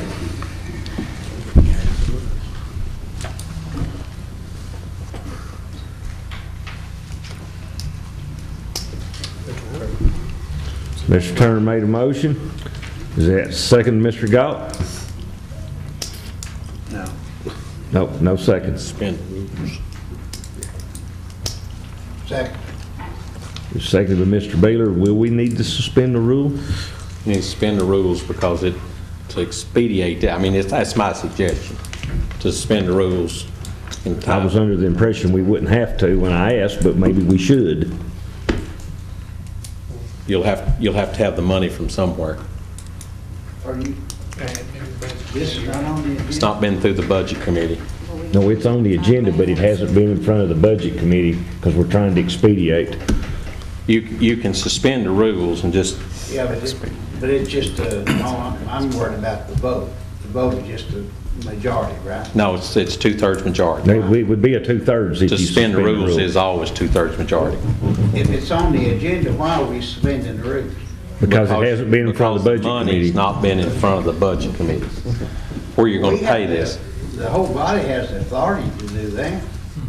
Yeah, but it's the easy thing to do. It's suspend your rule. Yeah, but when you suspend the rules, you got to have 2/3 majority. If you don't suspend the rules, it's just simple majority. But that's a rules of procedure. You've got to have, parliamentarily, you've got to suspend the rule because your rules of procedure say that expenditures of the money has to go before the budget committee so they can designate a fund or approve it and bring it back to the body. And since we don't have a meeting, my suggestion would be move to suspend the rule, vote the thing, and then vote the motion, and then you don't have to worry about doing it, getting delayed. But if it fails, we then can have a call meeting. We can. Mr. Seal, then Mr. Dockery. Motion to suspend the rules. We have a motion on the floor to suspend the rule. Second. We have a second by Mr. Bales. Does anyone oppose suspending the rule?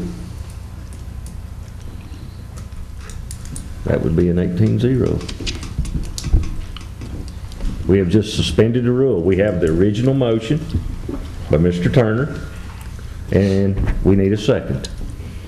Seconded by Mr. Baylor. Yeah. Question or comment, Mr. Galt? What's the motion? The motion? To hire counsel 120 per hour plus expenses. To hire Mr. Dwayne Evans for counsel at $120 an hour. Open-ended? Because there's no way that he can price this, because there's no way that we know. There's no way I can tell you how long this is going to take. We can put a not to exceed. Yeah, I think that's appropriate, but I think we need some advice. We don't have any idea. What's a good number? My goodness, I mean, No idea. put something on it. Million? It's an impasse, it's an impasse procedure.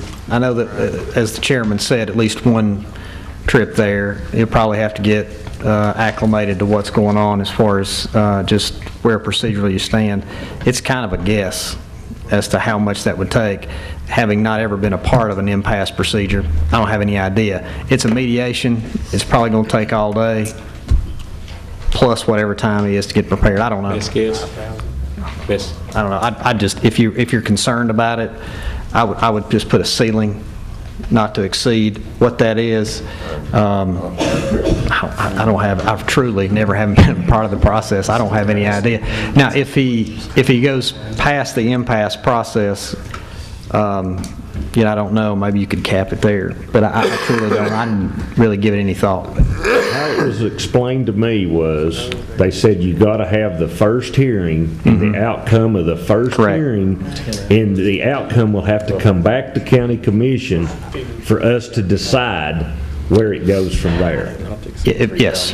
That's why I'm saying that there's no way that I can tell and you can't tell. 5 or 6. Mr. Gott. I'd like to offer an amendment. Now for amendment to the motion. Hire the attorney not to spend more than $5,000 at this time, and then come back if it gets to that point. We have an amendment to the motion on the floor to hire the attorney, but to put the ceiling at $5,000. It's seconded by Mr. Seals. We can just accept it. That's fine with me. If you want to accept it, let's just, Yes, but I'd like you to finish what you said. It's his motion. About if he, To come back. he needs to come back. Right. If he sees there's any more. If it goes into board. Just quick. Right. if you concede an original motion, we can do this one time. That's what I'm saying. Let's just tweak it. I'm fine with that. You agree with that? Mr. Scarlett? Or you need to designate where this is coming out of. I'm going to assume Fund that balance. Fund balance. you've got a legal line item that's not spent. Well, don't we have enough there? It's about 40,000. There is enough money in that line item. I looked at it this morning, but you do whatever you want, Mr. Langdon. Could you give us some advice? I would leave that up to Mr. Potts for how he would advise us to do that.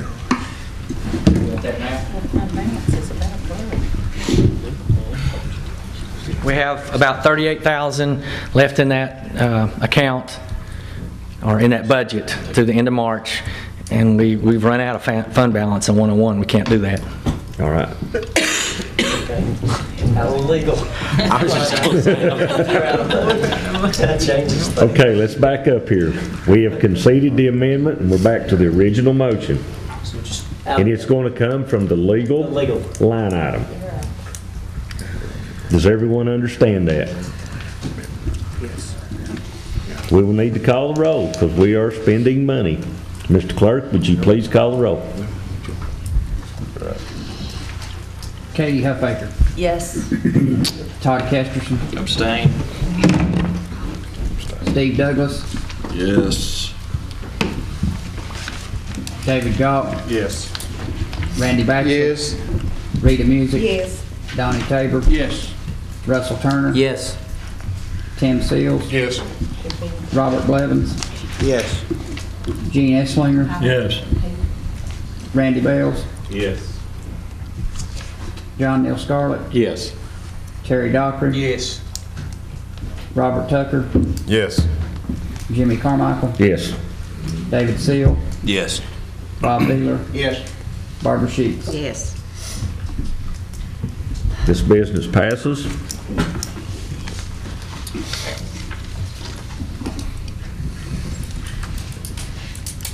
Do we want to take a short break or try to finish this up? We have beer board following. Keep it going. Go. Next, we have Commissioner David Seal, Hotel Motel Tax. Thank you, Mr. Chairman. I discussed a motion with you all that I was going to make on the April 13th work session. You will discard that one and refer to the one that I placed on your desk at the beginning of the meeting. It has your name in the upper right-hand corner. The reason this written motion replaces the one that I discussed on last Monday, actually, is because the Budget Committee has already undertaken a few points in that motion and approved it. One of those ideas was the idea of accountability for the disposal of the hotel and motel tax, and a couple of other provisions based on the percentage that we're going to allocate from that hotel motel tax to the Chamber of Commerce and EDOC. So we're on the new updated motion. EDOC under that motion is funded at $180,000, and the Chamber will get the remainder of the hotel motel tax proceeds and concede to accountability of what that money is spent on. The new motion deals with one remaining provision of funding for the Chamber and EDOC, and it will require them to present a business plan in order to get distribution of money both on the Chamber side and the EDOC side. It will be a description of what they will do with the money once they get it, and I think that is perfectly reasonable for disposal of taxpayers' money. If you go to a bank and you ask to borrow 10%, this much money, they will require you to present a business plan as to what you are going to do with that money and how you're going to dispose of it. This motion applies only to the hotel motel tax fiscal year 2015-2016. It will place the proceeds of that tax as collected in a special reserve account for distribution based on the business plan they present for that money. It offers flexibility too. The money is given to the Chamber and EDOC in the amounts decided by the Jefferson County Legislative Body. So it doesn't tell you specifically the amounts to give, other than the fact I'm saying that budget has already dealt with that in the amount of $180,000 to EDOC and the remainder of the hotel motel tax to the Chamber.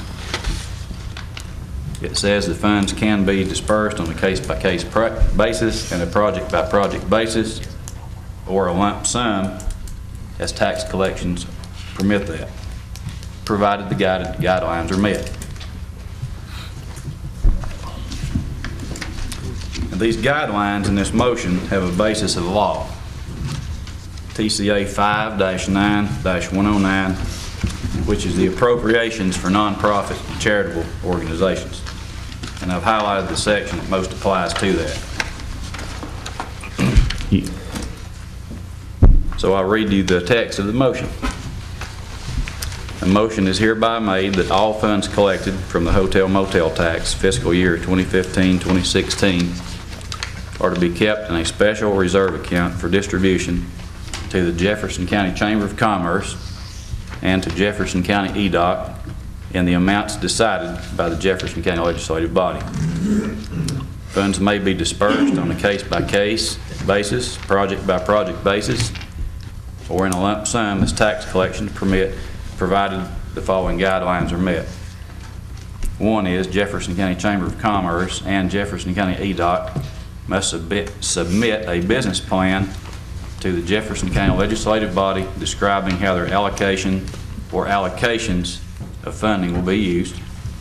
And two, Jefferson County Chamber of Commerce and Jefferson County EDOC must provide the Jefferson County Finance Director with the appropriate data from which a return on investment statement can be made for each distribution of funding. You have a motion on the floor. Do I hear a second? Second. Seconded by Mr. Rob Blevins. It's open for discussion. Mr. Baylor. I'd like to ask Mr. Seals, how are we going to approve this versus what we've already approved of the budget? Excellent question. This in no way interferes with the decision we made in Budget Committee. It is specifically designed not to do that. Well, did we say that all the remainder of the money would go to the Chamber? That is correct, sir. And this motion does state, let me go back and make sure I clarify this for you. Those funds are to be kept in a special reserve account for distribution to the Jefferson County Chamber of Commerce and to Jefferson County EDOC in the amounts decided by the Jefferson County Legislative Body, which is the decision we made in Budget Committee. Okay. Anyone else, question or comment? Mr. Bales? On a case-by-case basis, if they come up in the middle of the month right after we've had our meeting, is there a way that we can address that to where it's tied in with our meetings as opposed to having 2 or 3 call meetings during the month?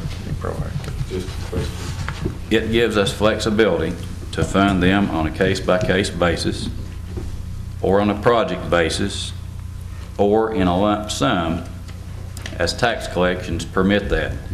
It doesn't say anything about meeting times or convenience of meetings or anything like this. My assumption would be that we'll have a normal meeting. They would make a presentation or some sort of appeal for that money at those meetings, not to say that we wouldn't have a call meeting for some reason. Ms. Huffaker?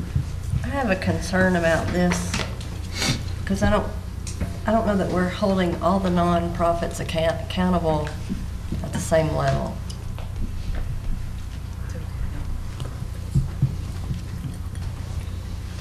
Is that it?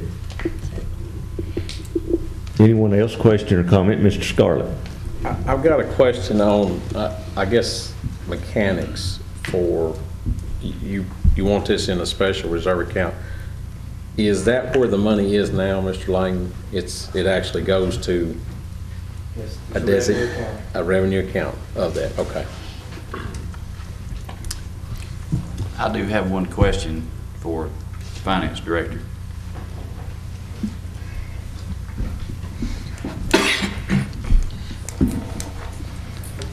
Does this impose anything on you that would be unreasonable to distribute the money based on this motion?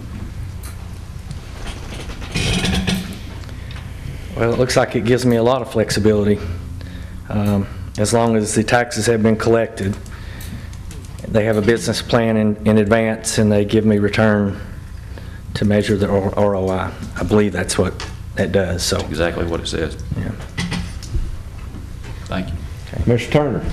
I'm glad you mentioned that word, flexibility. How much flexibility does this give to the Chamber and EDOC?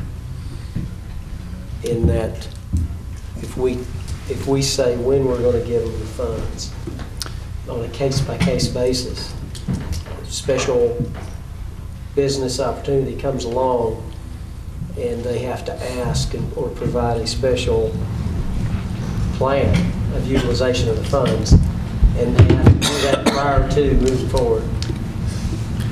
Does that give our EDOC and Chamber an opportunity to be flexible? I'm saying that it's a reasonable safeguard that we have for the taxpayers in this county. They say they have private funding far in excess of what we give them. They have availability to a tremendous amount of funds according to their statements. There would be no slowing down of any progress because they haven't gotten their allocation this month or last month, if what they say is true.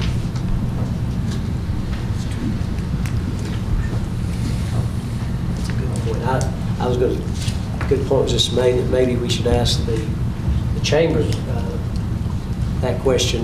How much flexibility, Darrell, do you feel like you would have in the Chamber if you had to ask on a case-by-case basis just for Chamber expenditures of funds, let alone EDOC? And I hate to put you on the spot, but I mean, it's a question of, do you feel that there's flexibility there from your point of view because you're on the receiving end of these funds? Well, I know at the Budget Committee meeting we had discussed, and I thought we had agreed that we would submit to you all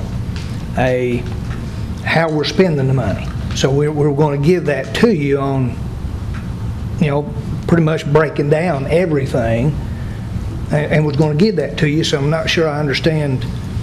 If we're going to give you that information, I guess what else that you might be wanting to give is how are we going to spend that money, on what project are we going to spend it on.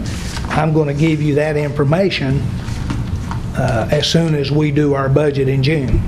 As soon as that's approved by EDOC, then I'll have that to give to you, and I thought that's what we In June, talked so I about. guess based on what Mr. Helton's saying, is this would, if he had a full plan for the entire budget year, would that suffice as for a lump sum funding? And let me break this down. How we've been doing our budget. In other words, I'm going to tell you, here's how much we're spending on tourism. Okay, here's how much we're spending on economic development. Now, the economic development is, if you want to break it down, that is industry and retail.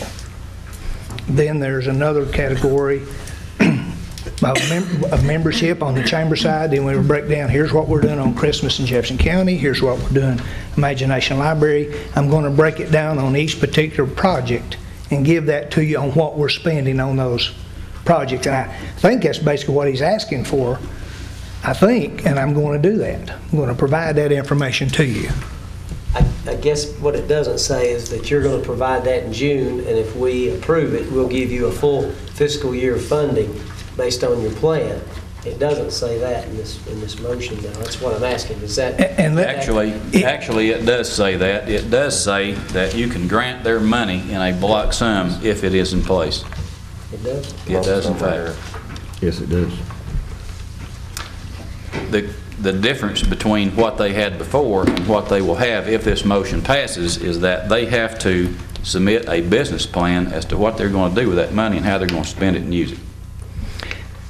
And if he means by that, giving you that breakdown I just mentioned, I'll give you our budget, how we're breaking it down by each category that we go by on both sides. That's my question. Does that suffice? That will be up to this legislative body to decide that on a case-by-case basis. If they come up with that, if they make that presentation and they get the number of votes they need, yes, it will. See, that's clear as mud to me. If he says he's providing a business plan by June, that's basically what you're saying there. Would that suffice as a lump sum? Yeah, I thought that's what we agreed at the budget committee meeting, that I would provide that. Mr. Turner, do you rest on this issue? Now, well, Mr. Tucker makes a good point also. We're not even talking about number 2 yet, where you'd also have to provide a return on investment, that next requirement. If I could clarify that. Do you intend to provide a return on investment for the whole fiscal year at the same time?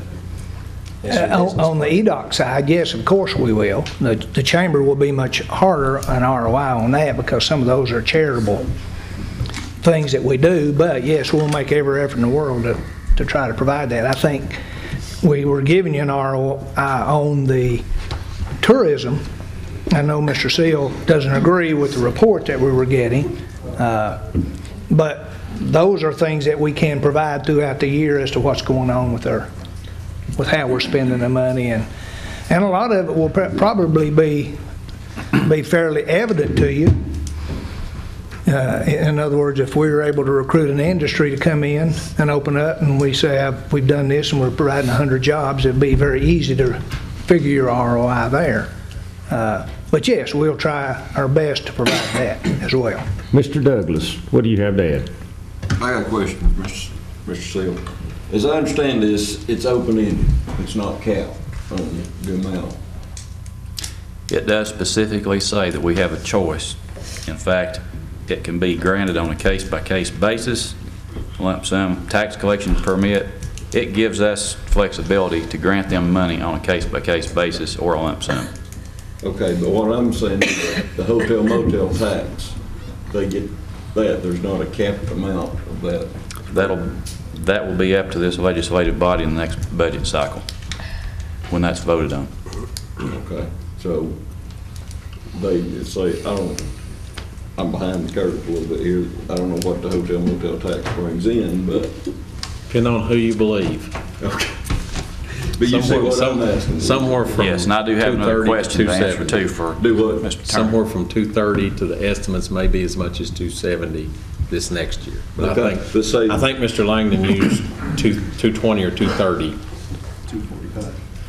believe it's 245. 245, I'm sorry. Say we have a good year and it brings in 280. Do they, I mean, According to they the, can come up with reasonable expenditures, we give them the 280. according to the motion that was passed in Budget Committee, that's the way it stands right now, and that's the way it'll be presented to the full body for the budget cycle. That sounds okay. And then adding to that, an answer for Mr. Turner's question, the return on investment statement is not made by the Chamber of Commerce. They are to provide the Jefferson County Finance Director with the appropriate data from which a return on investment statement can be made. It doesn't say that it has to be a good statement or a bad statement. It just says that it has to be a statement. If we're inclined to give them the money on a bad statement, then so be it. Anyone else, question or comment? Let's move. Mr. Seal, are you ready to close, or have you closed? Have I answered everyone's question? Then I am closed. Thank you, Mr. Seal. You have before you a motion, rather lengthy motion. Does everyone understand it and ready to vote?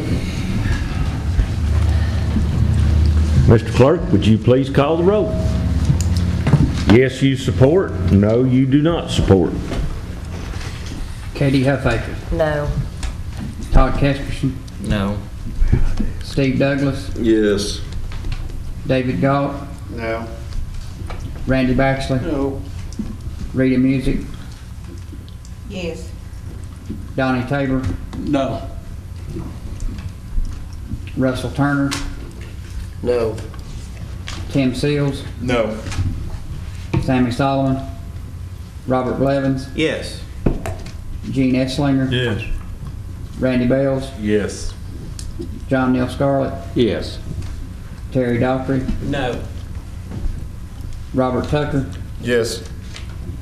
Jimmy Carmichael. Yes. David Seal. Yes.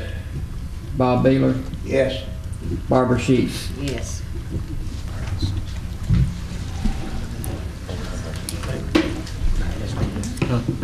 This motion passes 11 to 7, or 11 to 8, I'm sorry.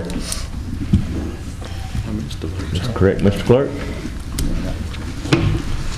Okay, moving right along to D, we have Mr. Commissioner Blevins with posting of public notices. Mr. Chairman, I think we covered it last week there. The post offered to do it for free. I see the letter that the Standard Banner sent. And let's be clear, we're not saying don't use the Standard or don't use the Post. I was saying it's fair to use both. If you're going to use one newspaper outlet, you need to use them both. Or we come up with a number that we're going to pay, bid it out, and the winner takes all, I guess. However, they again said they would run them for free. So. What would be the pleasure of the commission? No action. Do we want to continue as we've been doing it, or do we want to say how exactly we want to do this? I don't think we need to take any action.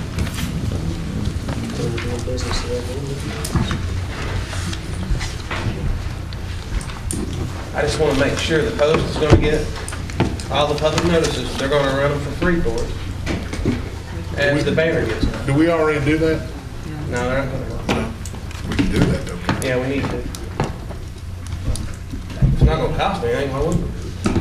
If we have to put it, state the motion for the minute, and since the Post is willing to do that, I appreciate anybody willing to do something for the county, for the government for free. I'd move that we make sure we include all correspondence that goes to the Standard Banner, all notices, motions, voting notices, whatever, would also go to the online Post newspaper. Are you saying that we're going to use both? That we would do both. We will do it both. Both locations. Are you gonna pay one and not the other then? I'm just saying, since it's being offered for free, it doesn't cost us anything. I just, obviously, just for this first year, we'll have to come back to this next year. Sure. It's just for pay anything. It's just for this fiscal year. Mm-hmm. So you're making that into a motion? I'll second. Does everyone understand the motion on the floor? It's open for discussion. How much money are we talking about? $450,000. In the general budget, Ms. Peggy, our normal advertising budget would be in the neighborhood of, is it 750? Mr. Kesterson. What are you gonna do about the Citizens Tribune when they say they're not getting it? Well, they're I mean, not a we're Jefferson gonna- County newspaper. They're based out of Hamilton. So if they don't want it, I mean, I'm I just say give it to them too. No, I agree with you, but we were mainly Jefferson County. I think, based on what I'm saying, this is new. And online newspaper is a relatively new outlet for putting government information out, Folks that don't, might not get the paper, it's just another option. We can always visit other ones. So just, it's being offered for free. If the Morristown paper were standing here saying they'd do it for free, I'd include them in the motion too. Sure. But I don't see any harm. It's not going to cost us anything this fiscal year, and we can always come back to it and try to get the paper from Morristown. Anyone else? Question or comment? Am I right, we're paying the banner, but not, she's offering it free, right? For the rest of this year, correct? For, well, the rest of this year, the 2015-16 fiscal year. Right. Yeah, so it'll be the rest of this year and all the way through next year until To the end of next year's budget. until the end of next year's budget, and then we may ask then and see how broke you guys are. I don't know, but I can't speak for them, but for the next however many months, yeah, for sure. We just felt like that was something that we could do. Because technically, we're not spending extra money, so does anyone oppose this motion? If no one opposes, it's going to pass. Wait just a second. Point of order. Is it in our rules that we are doing it just to a newspaper of general circulation, but it doesn't specifically state? It just says post the note. It does not specifically state it has to go to that, I don't think. It does not specifically state. Because this is new. There's a certain statute that it has to meet, but you're into the computer age now. It's got to be the public notice statute. So would we have to suspend the rules and change our rules, basically change the rules of procedure? Not in my opinion, but now, from what I read. If you use the post, if you use the post exclusively and not the banner, you have to still post in at least 2 public places. Right, the question was just specifically about printed media versus online. So you post it on the wall, on the door of the courthouse, you print it, local circulated newspaper, you put the flyers out, but nowhere in our rules does it say, and also online. I was just making sure if everybody's okay with it, I'm okay with it. I'm good with it. Okay. Motion passed. Yeah. Mr. Blevins? Very quickly, sir. Do you all want to take a group photo or not? Either at the seating of us every election, or, we have lost some members. I wish we had a photo of, Do we need it now? Took one tonight, didn't we took one tonight. What's the group name? Could you not? Is there a motion on the floor to have a group photo? Make a motion, we do it before the next regular meeting. There you go. There's a motion on the floor to have a group photo before the next regular meeting. Mr. Seal? Second. Mr. Seal seconded the motion. Took care of it for us, didn't we? He stepped out. Anyone else question or comment? Anyone opposed? Hearing none, motion passed. We will adjourn this meeting now and we will reconvene. One more thing. I'm sorry, Mr. Scarlett? One more thing. We got a budget meeting. Don't forget, tomorrow night, we got a budget meeting. Anybody else that wants to come, certainly welcome. 6 o'clock here. 6 o'clock here tomorrow night, budget meeting. Be sure to read your announcements. We have beer board following. I would entertain a motion to adjourn. Move to adjourn. Second. Seals.